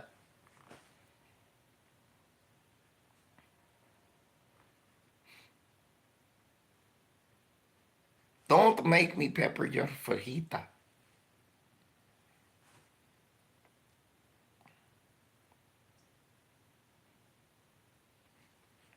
If it'll make you feel better. If that's what it would. I'm tired of getting robbed. And then you go fly. You spend $10,000 to fly to a new place to get robbed.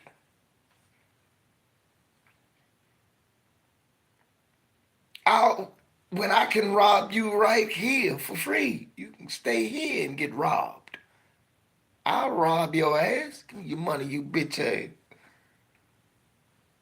If that's what you want,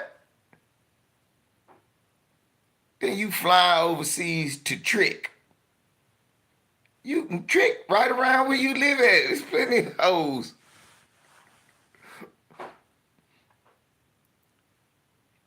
You fly all the way overseas to trick. I'm doing it big. I'm eating fresh food. Who the fuck leaves America to get better food in a third world country?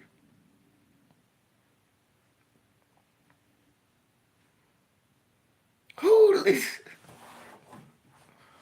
leaves America to get better food in a third world country?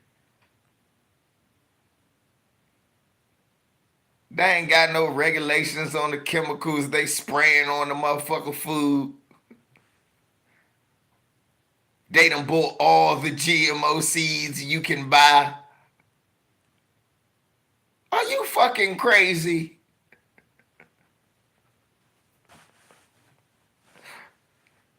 FDA sucks. I'm quite sure the Venezuelan FDA is not better. I'm the first to say the FDA ain't shit. They suck. But I'm quite sure they better than one in Mexico. Brazil, nigga. I'm quite sure they got them beat.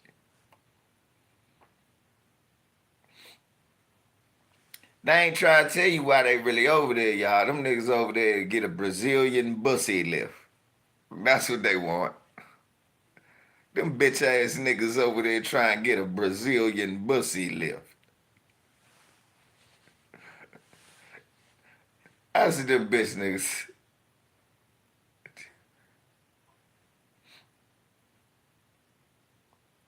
Look at that shit. Look at that shit. They extorted you in Tijuana.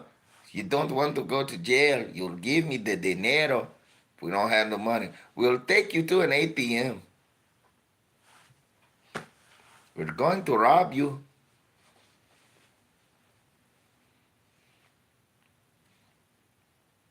Nah, champ.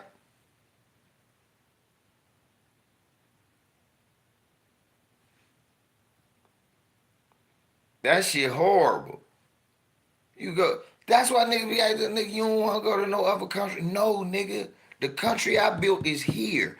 I can't go to all. You know what? You know what another country is? Louisiana. To a nigga from DC. That's another country. Mississippi. That's another country to a nigga from DC.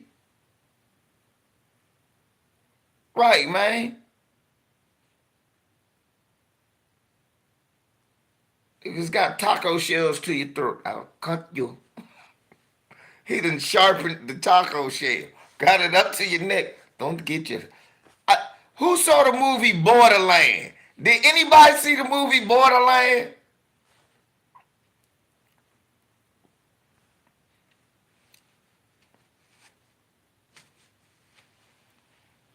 Man, right. Yeah, Brooklyn a different country on every block. Italy, Spain, Mexico, Dominica, Jamaica. Every block is a different country. Fuck you talking about? You don't need to go nowhere. Right, anti-hero, right.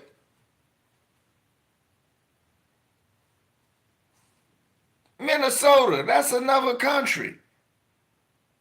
When I go there, I'm shorty, baby, please don't be smoking back there. You know my neighbors. I'm like, nigga, I just came from DC. I've been smoking all day. Whoop, whoop. I got to throw the blunt. I have to throw the blunt.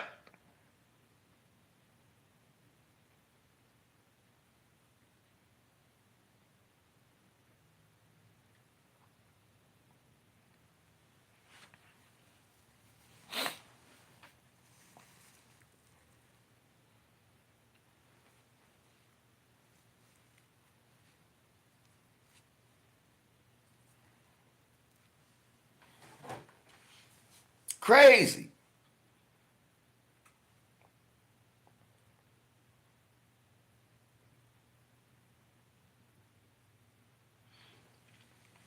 This shit crazy.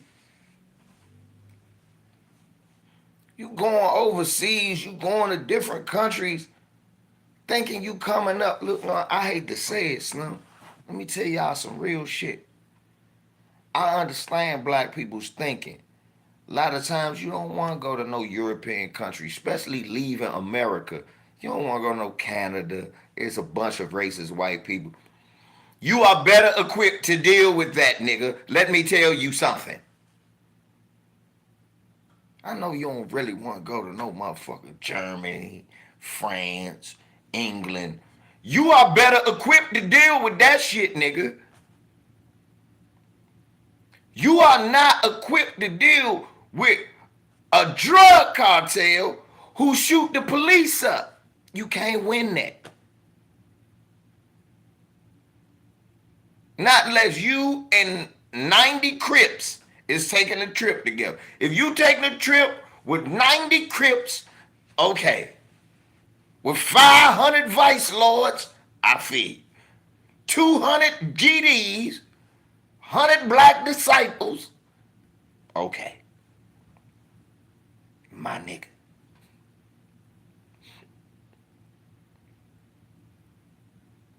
Outside of that, don't be going to these punk ass stuff.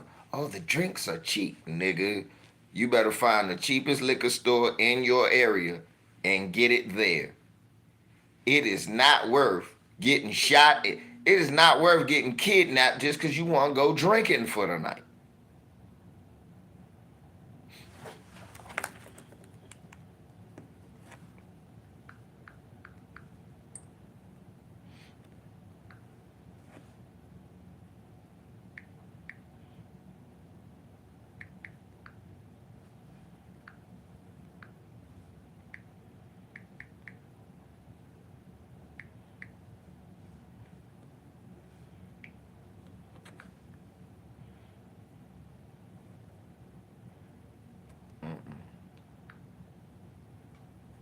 Let me show y'all something. Because I was just looking at that and I said, are y'all crazy?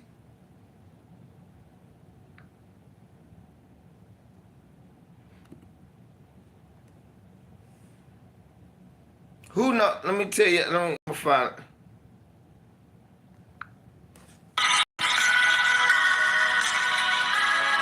Mark Kilroy. Mark Kilroy was a University of Texas student on spring break in March 1989 when he was tortured and murdered by Adolfo Constanzo's cult in Matamoros, Mexico. A handsome, athletic pre-med senior at the University of Texas, was the all-American college boy of every parent's dream. 89, with graduation approaching, and he and 3 of his best friends drove to Mexico for spring break as a last hurrah. Or were closely bonded and had known each other since high school basketball in Santa Fe. Kilroy parked his car in the border town of Brownsville, with the group eager to meet girls and let loose as they crossed the bridge into Matamoros, Mexico. Within 48 hours, their dream vacation turned into a nightmare, with dive bars and cheap drinks all along Calle Alvaro Obregón. The Matamoros Strip provided no shortage of fun. However, as their second night rolled on, Kilroy vanished without a trace. It took a month for police to find his mutilated body. Buried among 14 others in a ranch outside Matamoros, he had been raped and dismembered by a group of satanic drug traffickers.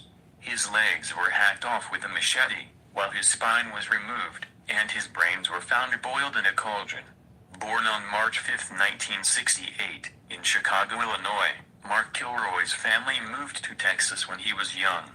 At Santa Fe High School, Kilroy excelled academically and became lifelong friends. Look, I don't with need his to know basketball about team. look, he's dead now. There's no need to tell us how he played basketball. 'Cause he's not. And I hear her stay the fuck out of Matamoros. They was cutting motherfuckers' hearts out. Yes, they were raping men. This was a homosexual satanic cult who used a Mexican girl who would walk across the border and go to college in America and be an honor student. But she was also spying and recruiting for people that they could kidnap to use in their satanic cult. Do you realize that that dude, Adolfo Costanzo, was a homosexual serial satanic killer, and he was practicing a form of Afro-Cuban black magic?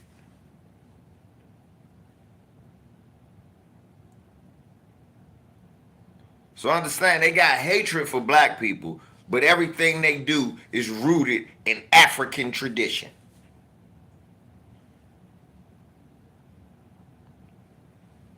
Because I meant to go live yesterday. I wanted to talk to y'all yesterday, but I was sitting there studying this shit.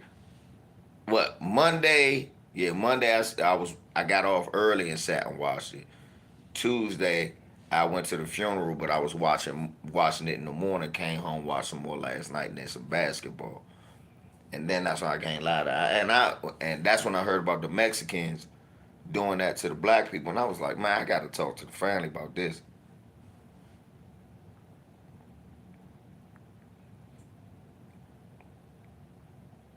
Yeah, that's a fact. They do kill DEA agents. That Mexicans don't like black people, but everything they do is rooted in African heritage.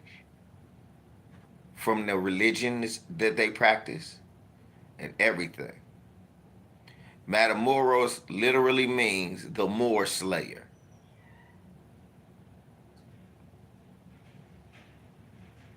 Matamoros means the Moor slayer. So why are you going to a place that celebrates the murder of people who look like you?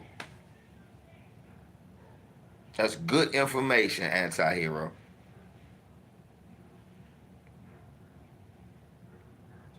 They have a place called Matamoros, which is Spanish for Moor slayer. And they have a satanic white Mexican cult practicing African black magic, African Satanism. But he took it to the human sacrifice thing.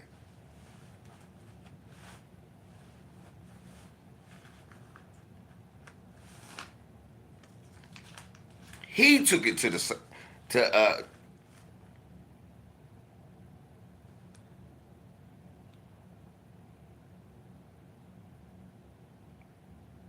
believe it or not, what they were saying about Santeria is actually not dark magic. Santeria is actually you supposed to sacrifice little animals, but it's supposed to have you closer to the earth and the spirit world. It's not supposed to be dark magic. Dark magic comes in when you try to practice that.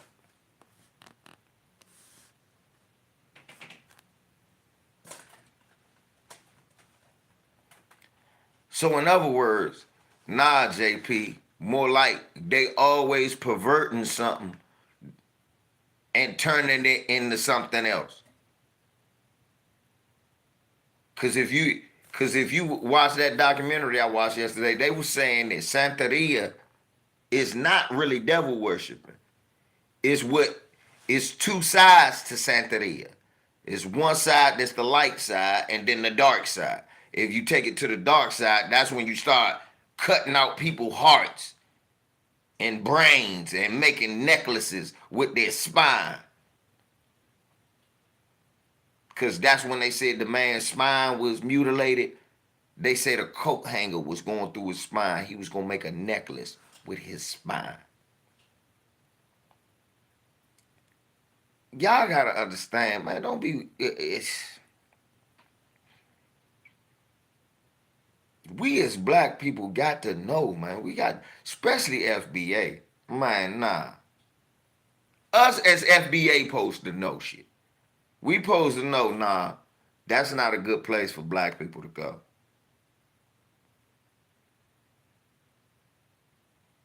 That's not a good place for black people to go. That's not a good place. That's not a safe place to go.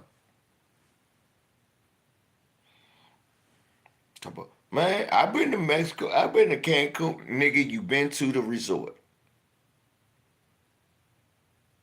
You been to the resort. I'm not dissing that. I'm not knocking that. My uncle used to do that.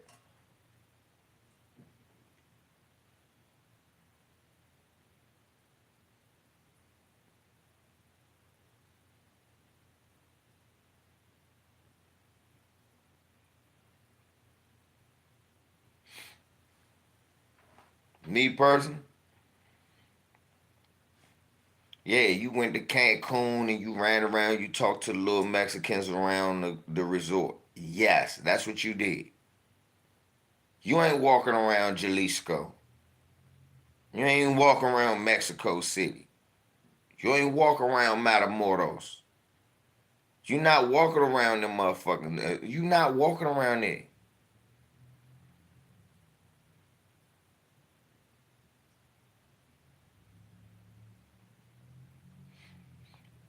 Well, nah, that's what I'm saying. It's not about the people who already believe me. It's about the people who believe me letting the dumb motherfuckers know.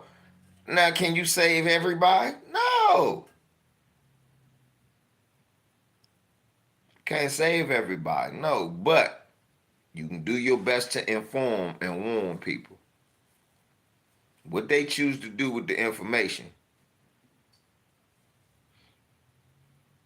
But you can't warn people. That way it's out of your hands.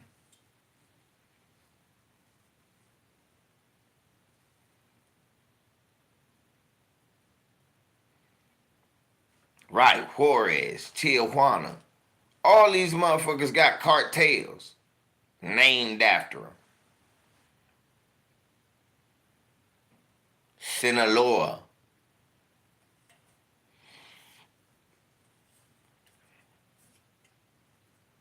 Any country where they just let motherfucking drug dealers kill the random citizens with no repercussions, and you can just buy your way out of trouble.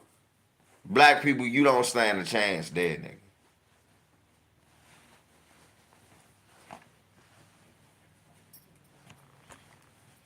Look at that shit. Look what happened to Shanquella Robinson. Look at Shanquella Robinson. Look at Shanquella Robinson.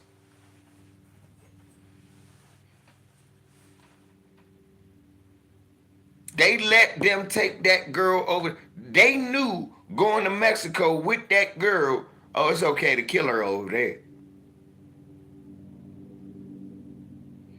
Yeah, we can kill her over there. Ain't nothing gonna happen. And we can come back home and they can't do nothing.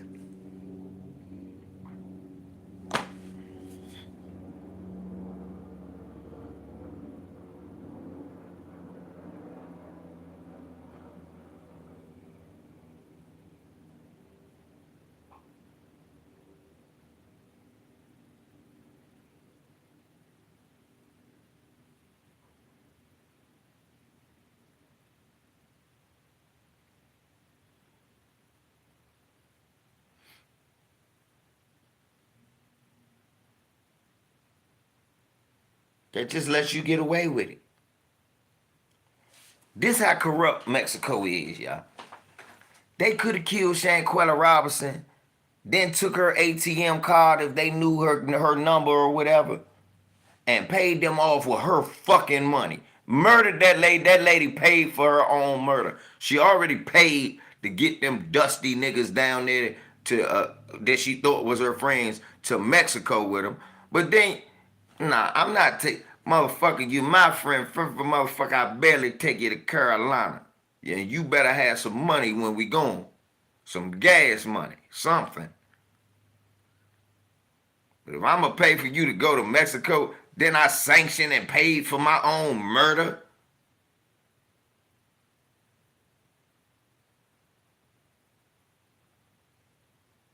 Then all I gotta do is toss $300 to a regular ass cop. I'm talking about 300 American.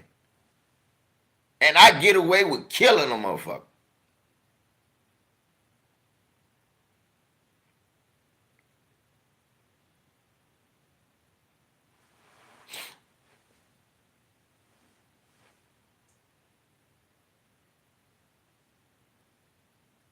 They sitting up there smuggling dope in here, selling it to you over here so you can sell it to your people. But at the same time, if you go over there, they kill you if they think you smuggling it back. Yeah, they call it the alcohol poisoning, Max, right? Think about that, Max. I want y'all to listen to that. They smuggle the dope from Mexico over here, go give it to you and sell it to you in your neighborhood. That's fine. What's not fine is if they think you a Haitian and you over there in their country trying to bring it back. Huh?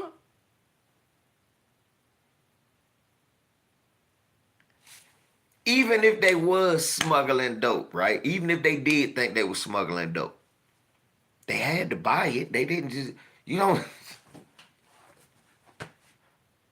It don't even make sense why they was doing that to them, other than they was black. Think about it. I think you a part of a drug smuggling cartel, and I'm part of a drug smuggling cartel. And I see your black ass, huh? I just don't get it. They had to buy the.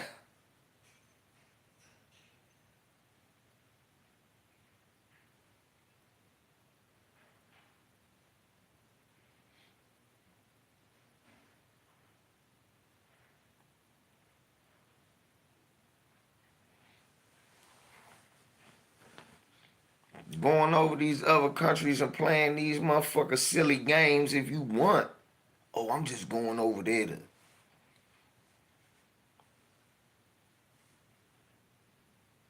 Right, yeah, I remember Narcos. That let me know that Mexico ain't a place I want to go.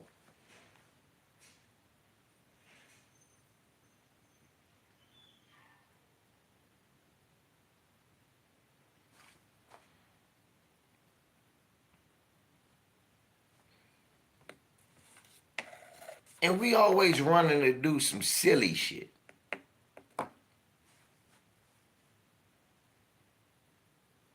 Oh no, fuck them passport folks. Yeah, JP talked about them earlier. No, fuck them. I don't care what happened to them.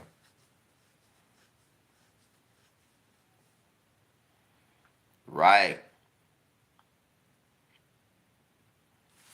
Anti-hero, I don't recommend none of them third world countries for black people. I don't even want to go to Puerto Rico. I don't even want to go to Puerto Rico. I don't recommend none of them funky ass countries. Dominican Republic, don't go to that funky ass motherfucker. I don't recommend none of them funky motherfuckers at all. Right, Chris? I don't recommend none of them funky bastards.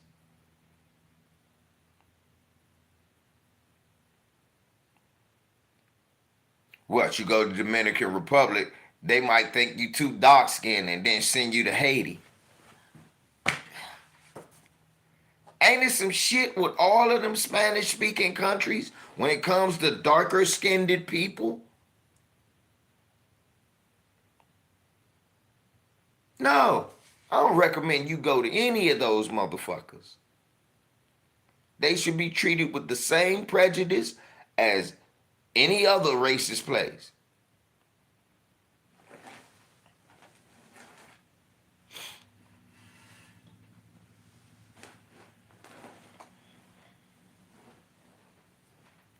Let me tell you something.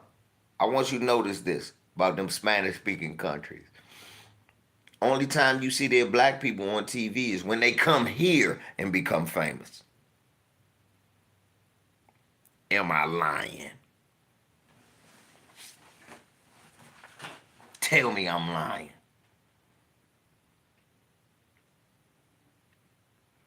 Only time you see Telemundo, Univision, all the little Spanish channels, you don't see no black Hispanics for real. That's why the movie City of God was so legendary. Tell the truth. The reason that the movie City of God was legendary because there was so many black Hispanics.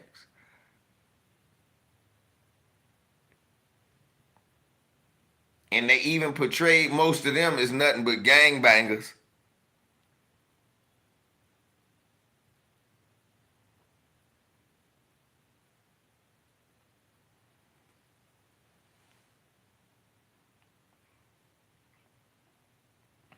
Right. Think about it. You don't become famous in your country if you're a black Hispanic. You come here and we, the black community, love your exotic blackness.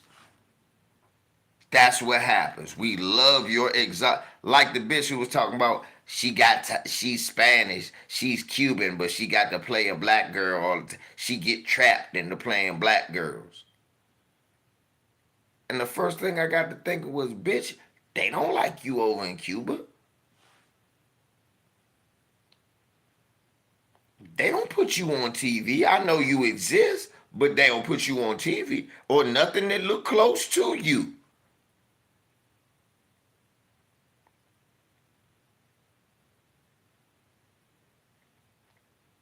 Right, Pedro Martinez, David Ortiz. Look at all of them black motherfuckers famous here.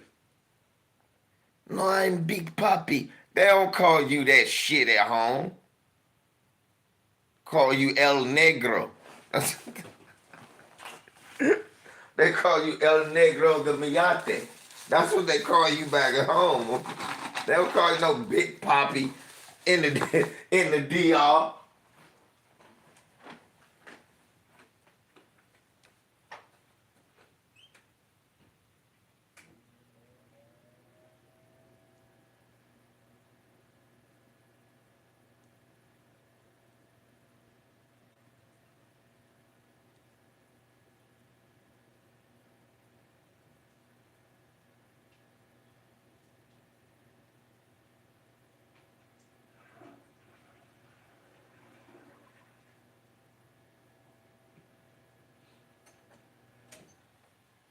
Claim no goddamn. They claim Alex Rodriguez before they claim Big Papi, and he Puerto Rican. Not even.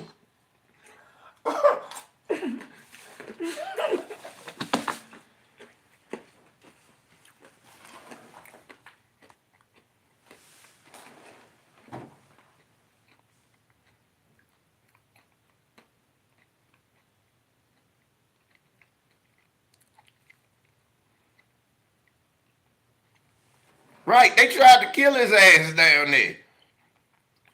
Damn, I forgot that, Bert. Yeah, they tried to kill your ass where you from. You lived in racist ass Boston and almost got killed where you live.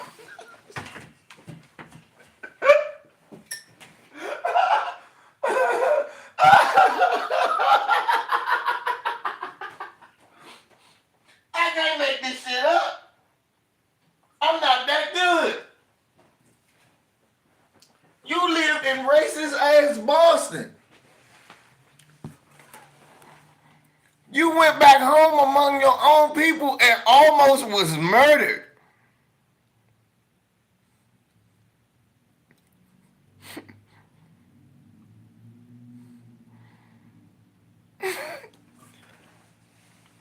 You know it's not safe for black people.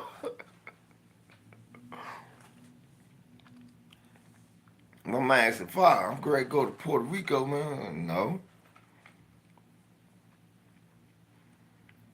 Right, Max, by a whole drug kingpin. Right, you done lived your life making legitimate money. You done almost got robbed and murdered by a whole drug kingpin. We don't even know if that man is under arrest. He could literally own the country. Let's be honest. That man probably ain't even under arrest, y'all. He literally could own most of the country. Y'all know I'm not lying.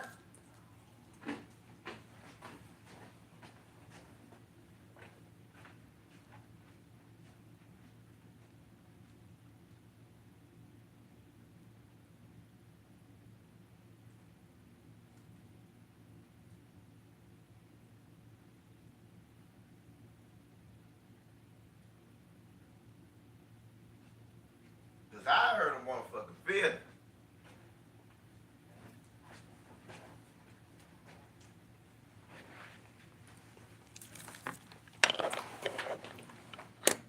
Cause I heard a nigga feelings, y'all.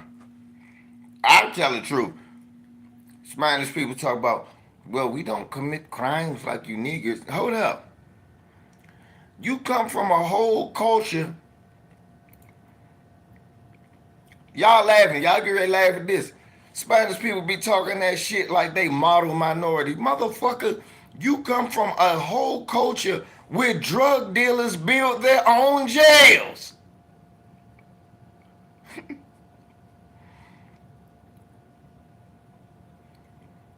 You come from a culture where the drug dealers built their own jails.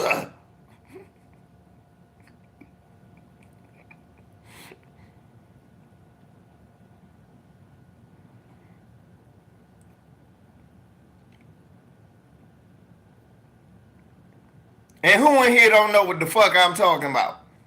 Who in here don't know what I'm talking about? Cause every last one of y'all know what the fuck I'm talking about. No, I don't want to hear no shit from nobody.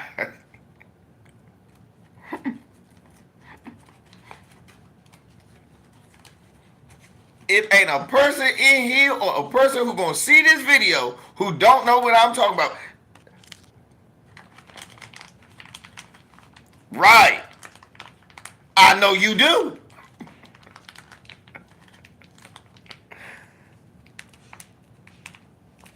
It ain't a person in here who can't act like they don't know what I'm talking about. Them motherfuckers come from a culture where drug dealers build their own jails.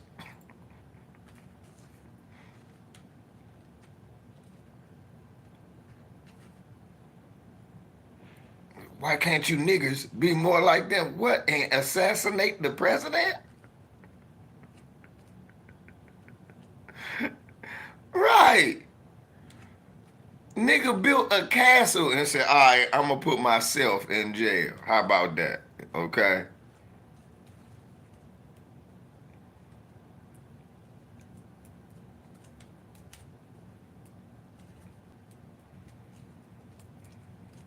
Right. You done took a judge hostage. Threatened to kill him, and now you got a clean record? They come from whole countries that's so bad. Foreign governments gotta go in there and help them clean that shit up.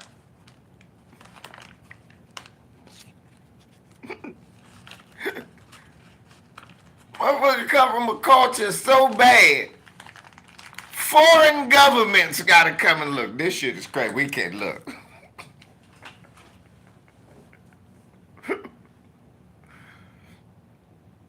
Come on, man. Right. I have the right to remain silent. Anything I say can and will be used against me in a court of law that I paid the judge in. I have the right to an attorney, but I got the right to the state's attorney. I paid for that motherfucker. He telling himself. That's the rights he read to himself.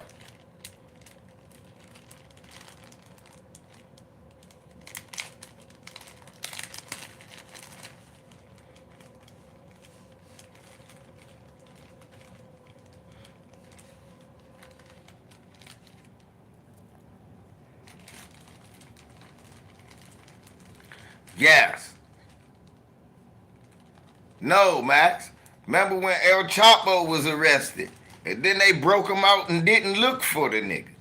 Sean Penn doing interviews with a nigga who supposed to be in jail. No, Johnny, I'm not going to talk about Chris Rock special. Fuck Chris Rock. No, you know what, Johnny? I am. Shouts out to DMG from St. Paul, Minnesota, because he was the first one to say, Chris Rock, where you at? I heard you talk some shit about some blacks. That's all that motherfucker did. Fuck Chris Rock. Bucktooth coon ass. Talk about Draymond so black jokes in front of white people. That's why that nigga was cool with Terry Crews playing his dad.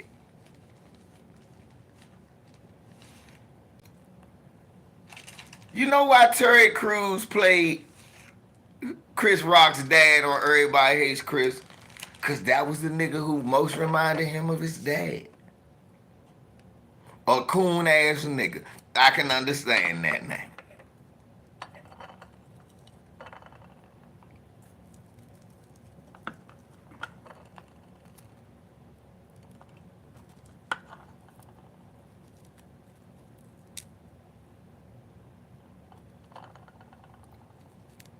Chris, The nigga was supposed to be in jail. He doing a whole interview with Sean Penn.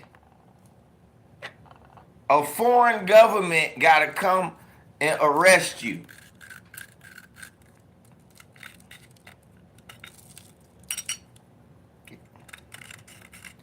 Yeah, Chris Rock, all them white people telling bullshit ass jokes. I didn't watch that shit. I started to cancel my Netflix. Fuck him. And his mama too. My mama told me don't fight in front of white folks.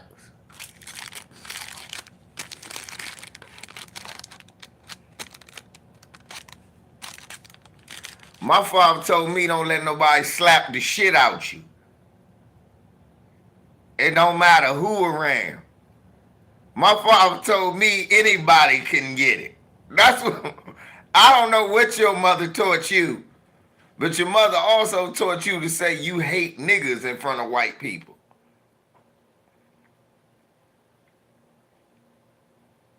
So, let me get this straight, y'all. Chris Rock said his mom told him not to fight in front of white people.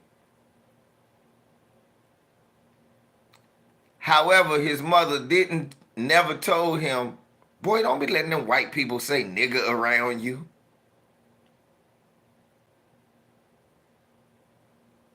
Let's do this. Let's talk about that again. Where's y'all at? Can I get a witness? Talk black to me. So Chris Rock's mother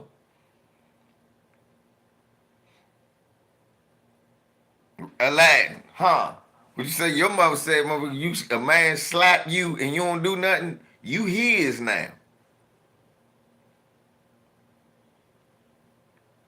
My father told me it don't matter if you get your ass whooped. That nigga need to know he was wrong. That's what my father told me. It don't matter if you went that. You gotta let that nigga know that was a bad mistake. You not gonna have no easy road over here. That was a bad mistake. Don't matter if you gonna win. That nigga needs to know immediately after he smack you that, oh no, that was the wrong road to travel.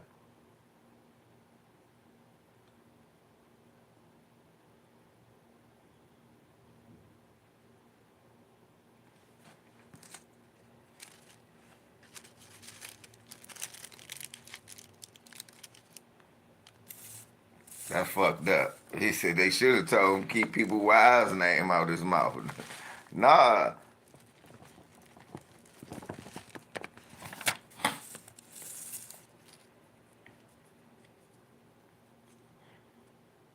Mother told him not to fight in front of white people, but said it was totally okay to let white people say nigga around you and you just laugh like a coon.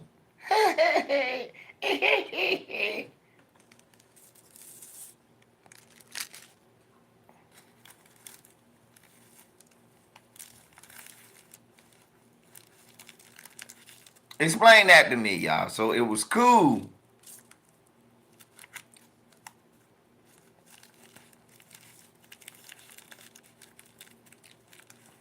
Furthermore, I know you lying. I don't know no black woman that think it's cool to have their son slapped on TV.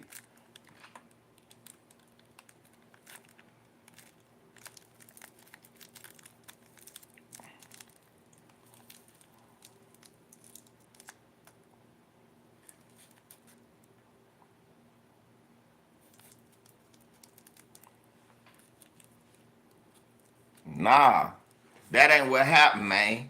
You know what happened? I don't want nobody to drink nothing, cause I think this gonna be a good one. It just hit me when I seen them.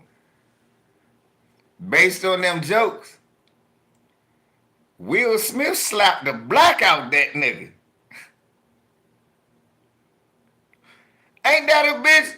Will Smith literally slapped the black out of Chris Rock. And I know it's the truth, because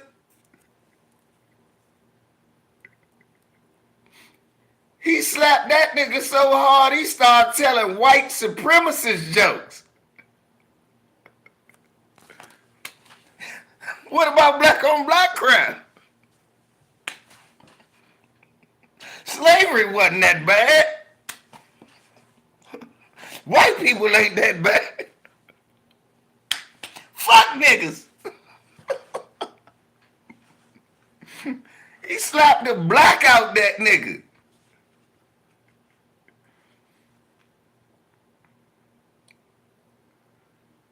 That nigga look in the mirror, he see Jerry Seinfeld. That slap was right, anti-hero. Right, he used the term woke as a derogatory term. Y'all niggas woke. Everybody want to be woke. Oh, the woke mob. You got slapped. Oh, don't be woke. Stop being so woke.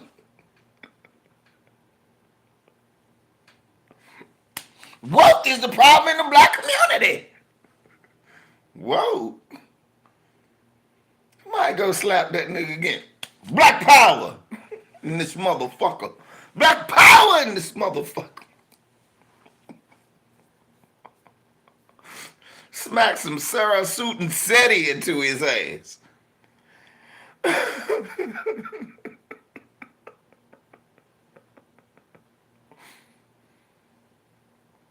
Nigga literally slapped the black out that nigga.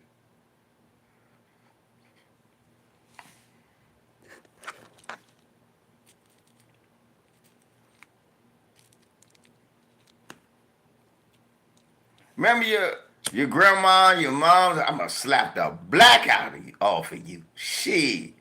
That nigga Will Smith literally slapped the black out the nigga.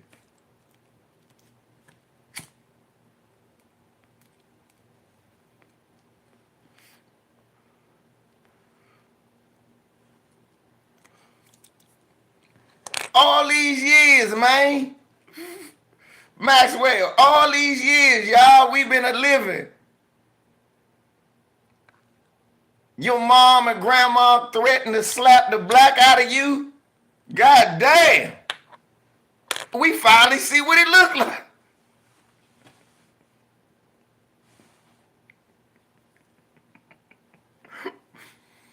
Like, that's not possible to slap the black out of some. I hate you niggas.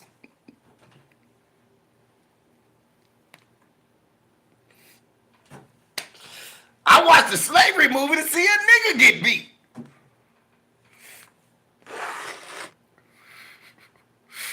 Shit. Call your mom and thank her for not slapping her. That must have been what happened to Clarence Thomas coming out. His mother literally slapped the black out of him. Mother, I'm going to grow up and join the Republican Party.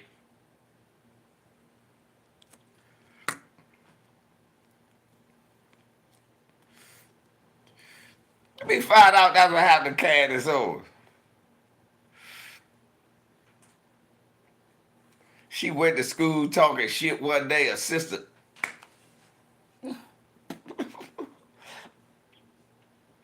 George Floyd died from fentanyl.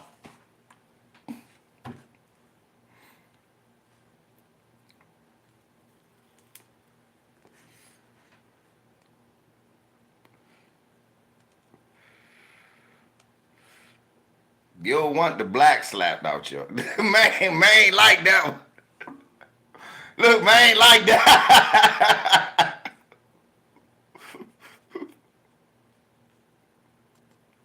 Man like that one, y'all. Look. I fucked him up with that one. George Floyd died from fentanyl. What? Bitch. Kyle Rittenhouse.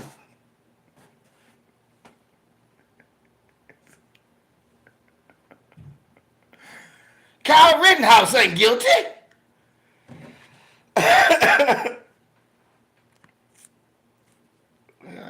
Don't get the black slapped out your ass.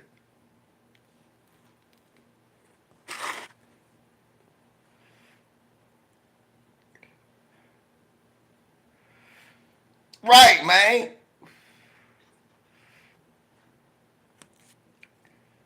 You don't want the black slap that. Yeah, anything but that.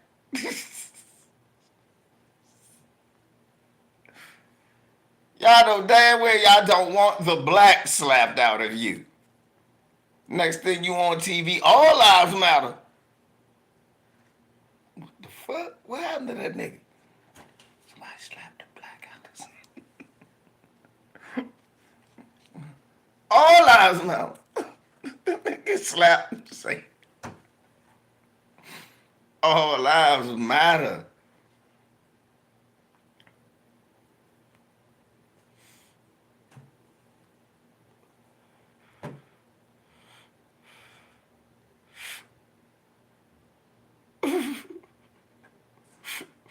Right. Nigga, I'm about to slap the black out of. Hold up, champ. You got that.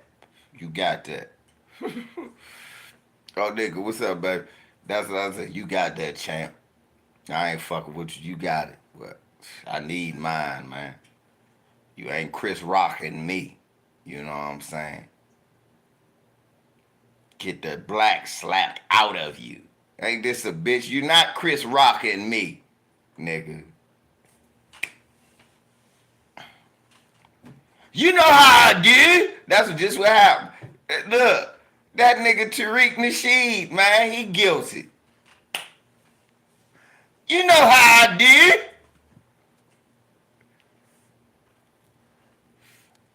I'ma see. You know how I do. Don't get the blackness slapped out of you.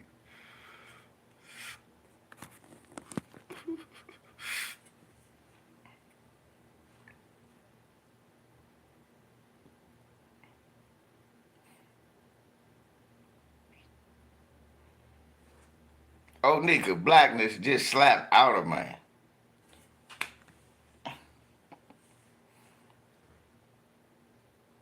That.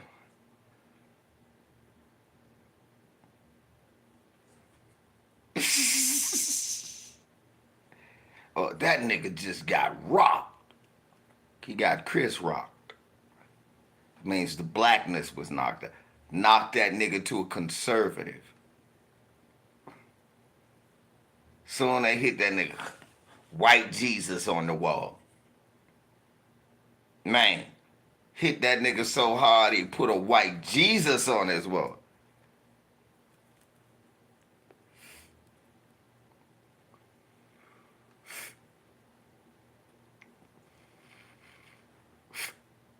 Sky died.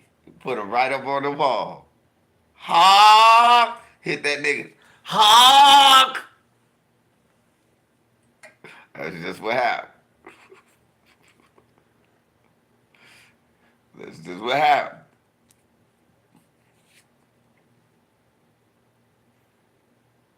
It's a rough world we live in, y'all.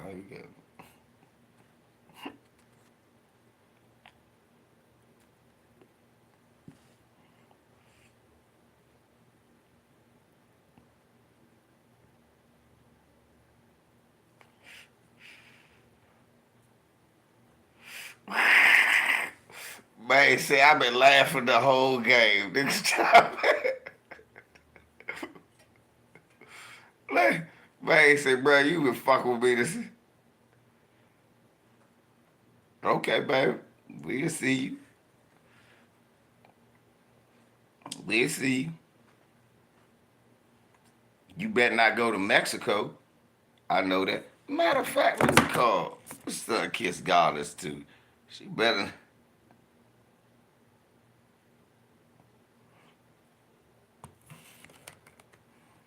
Man said man was looking shackish.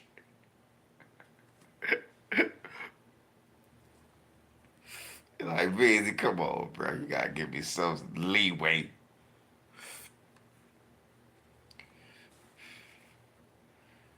Did y'all see nigga hit Anthony Davis with a motherfucking right hook last night to the nose?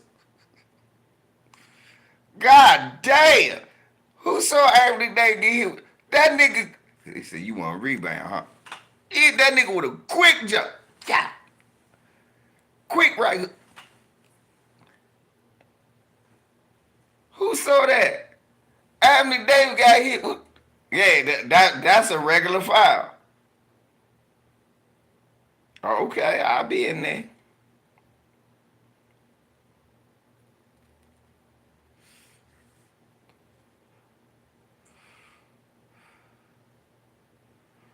Yeah, I'll be in there. Raising hell.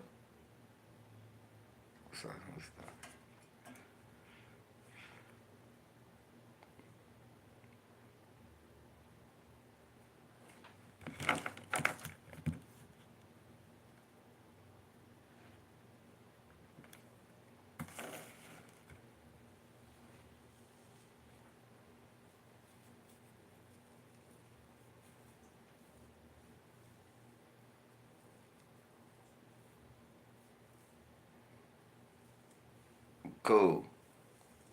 Y'all make sure y'all sub to Onika.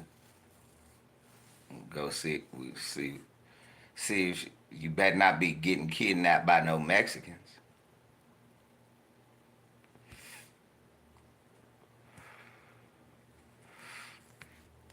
I don't think they wanted to get kidnapped by the Mexicans, but the fuck you go to Mexico for?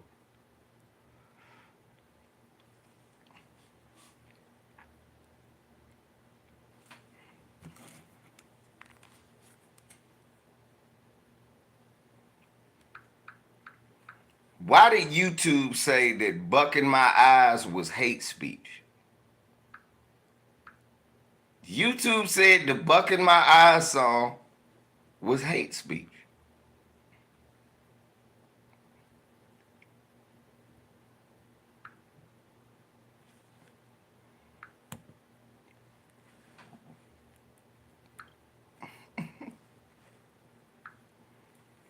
Yep. The bucking my eyes song was hate speech. That's when I realized, man, this shit just is rigged.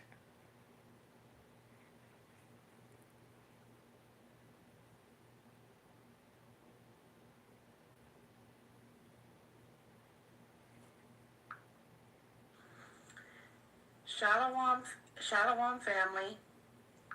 Greetings. Shalom. I just wanted to There go thank you guys for your DSB. patience and understanding. I am still technically working this thing out. And just trying to continue to work with this system of internet and etc. I'm not very good, but I'm working on it, and the Most High is working with me. So anyway, I hope all is well. Hope everybody is doing okay or well. So Israelite divestors in the beast system. I find that they just decided to bypass the pain and the suffering that we suffer as Israelites that are on the ground, that are in the trenches. I don't see nothing else. I just see upcoming. Oh, you said a short. My bad. Okay, there you go. Shalom, family. You in the backyard and shit. She in the backyard. We looking at the fence. Greetings. She got us looking at the fence, y'all. I will be going live in a couple hours. She going live. I have a topic, this is something serious that's happened close to home. And I've been sitting on it for a minute, and the Most High is making me move. The spirit in me is moving. I have to go in on it, and I've never gone live, so it will be my first one, and I'm not technically savvy, so I'm going to work around the little kinks, hopefully. But please be patient with me. Only time I like looking at grass is when I'm smoking it.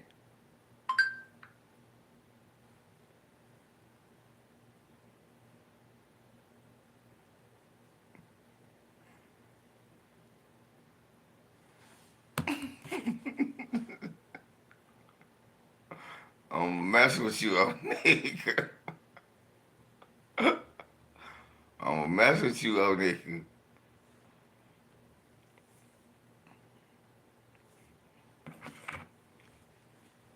Go to StreamYard. Oh, Nika, go to StreamYard and then do it through StreamYard. That way you can just put up a still picture. Go to StreamYard. Go to StreamYard. StreamYard's gonna ask, can it access your YouTube? You tell it yes, and then you go live through StreamYard. That way you don't really have to show your face. You can put up a picture or a thumbnail or anything. That's what Lisa does. That's what me and Lisa do, and all of us do when we do it that way. It's StreamYard. So go to StreamYard.com, set you up a free account, and then there you go. Yeah, I seen Johnny Bones Jones is still the man.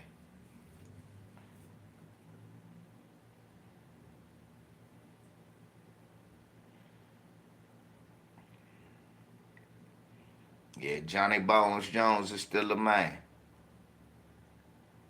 Yeah, go to StreamYard and set you up a free account and just go live through there.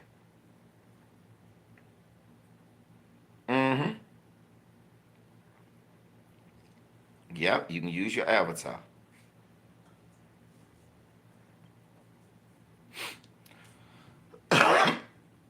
That way you ain't gotta show pictures of the grass and show us the carpet in the living room because you don't want to be on. I understand.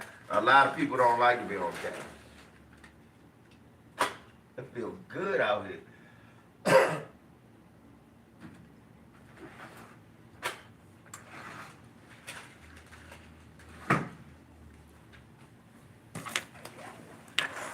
A lot of people don't like being on camera, so I totally understand.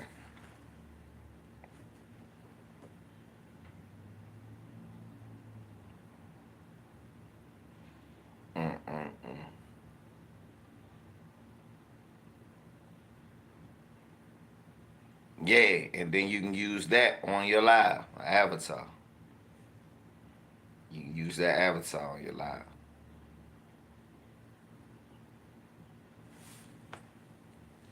So go set you up a StreamYard account real quick. It's easy.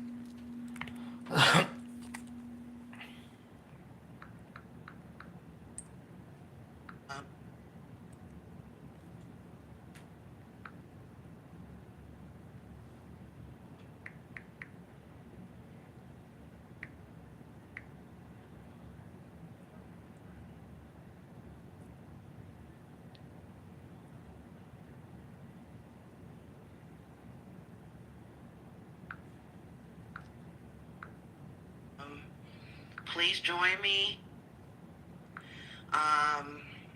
This is some deep stuff that's going on here.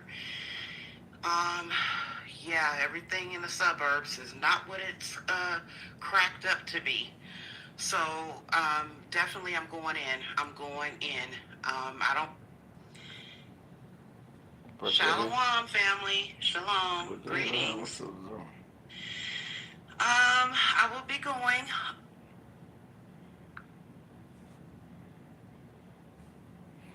Yeah, Chris Rock can eat a dick though. Yeah. And what's so fucked up, I wasn't against him when he got slapped. But the way he's handled it is so bitch made and soft and moist that I can't be partisan in this foolery and shenanigans that young Chris Rock is partisan in. He foolishly runs around and lets his white friends say the N-word anytime they want, as freely as they want. Yet, look, he great sound just like the gay black people when they want to make an excuse. I've never been called such and such. I've only been called that by you niggers. Now Chris Rock gonna say he never been slapped. He only been slapped by niggas. Only niggas slapped me and called me a hoe. White people wanted to hug me because I got slapped. Then he did the Pookie cry. I played Pookie on New Jack City. You was Muhammad Ali. I'm playing Floyd that night if you slap me, nigga. Yeah. Well, I'm playing Floyd versus Ali today. Cause I'm weaving the next shit and shoulder rolling some shit and some more shit. I'm gonna play David versus Goliath today. Cause I'm gonna grab this award and grow across your motherfucking shit and split your shit wide open.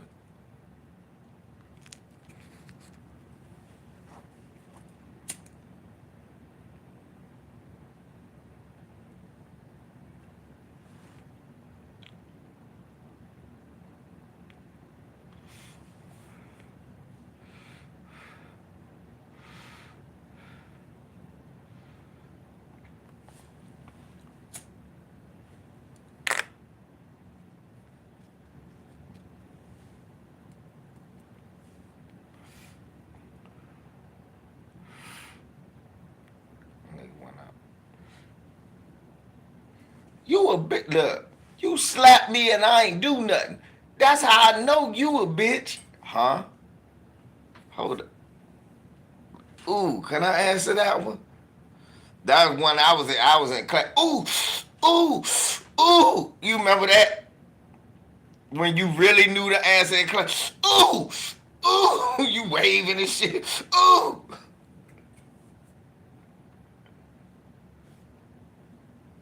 Both of y'all bitches.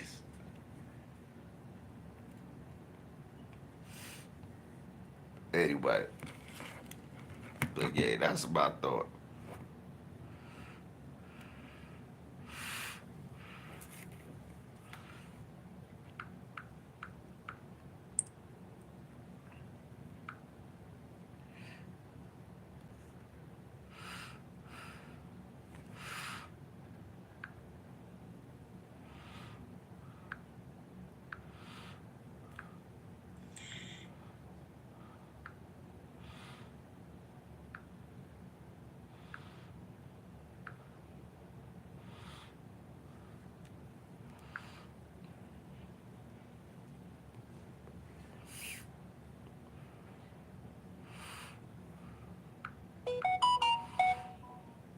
Oh yeah, listen.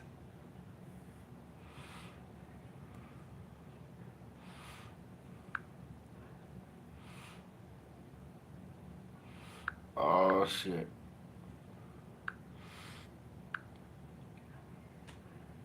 Lisa great.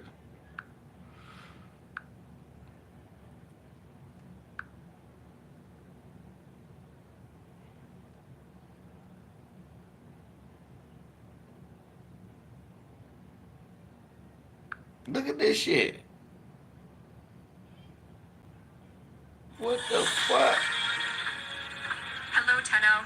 We are launching. Dave Chappelle used a big head coon. According to Rolling Stone, Twitter bots are using the encrypted messaging app Telegram to sell guns across the platform against its terms of service.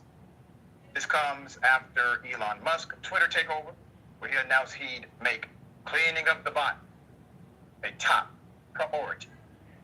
His strategies on that front have produced, at best, mixed results. Moreover, in recent months, some users have been plagued by a type of spam that directly violates Twitter policy. Automated replies from accounts offering guns for sale. Now, let me show you how significant this is. Let's put up messages. The bots seem to be activated by a specific keyword, often predominantly curse words, and especially the N-word. Here's an example of some bots and their responses with polls referring to weapons. Okay? Yo, I got cheap, clean poles for sale. Click the link in my bio. Poles means gun. Okay? If you need, utilizing symbols. Click the telly in my bio 247. According to a criminal complaint made by U.S. Postal Inspector Joshua R. Leslie to the Department of Justice District in New Jersey, the U.S.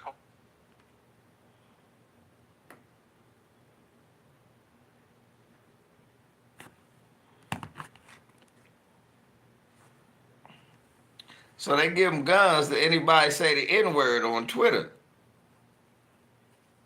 Ain't that a bitch?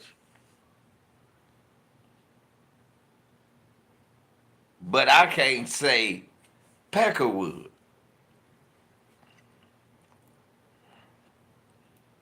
Interesting.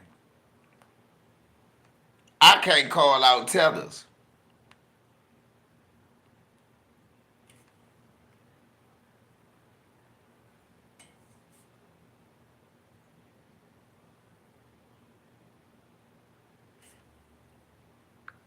When I was no longer.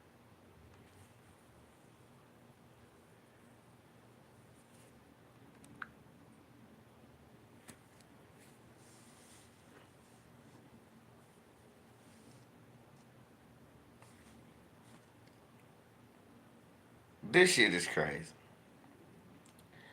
Man, y'all get ready to watch Lisa in 28 minutes. I'm fucking disgusted. Yeah, he bucking his ass. That's what Dave Chappelle running around with Elon Musk. This motherfucker let anybody say nigga.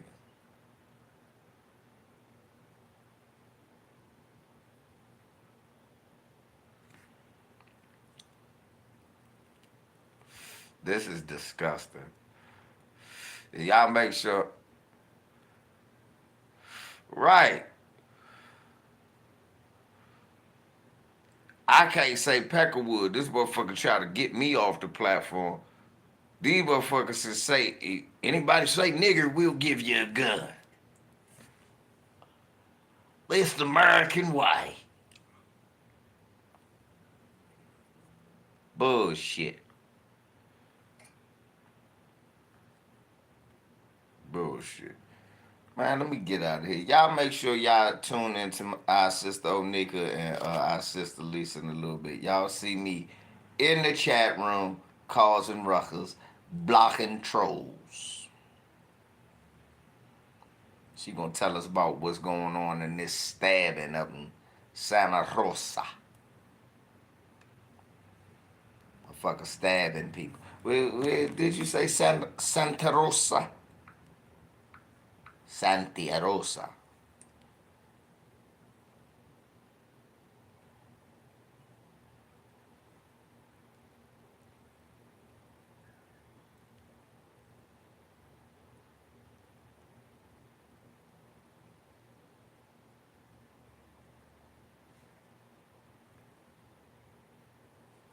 Crazy. Anyway, much love to y'all. Have a good rest of your afternoon, LVZ. I appreciate y'all coming through. I appreciate y'all spending time with your brother. Much love to y'all. Much love to the LDBC and the rest of the family. I will see you on the other side. Peace.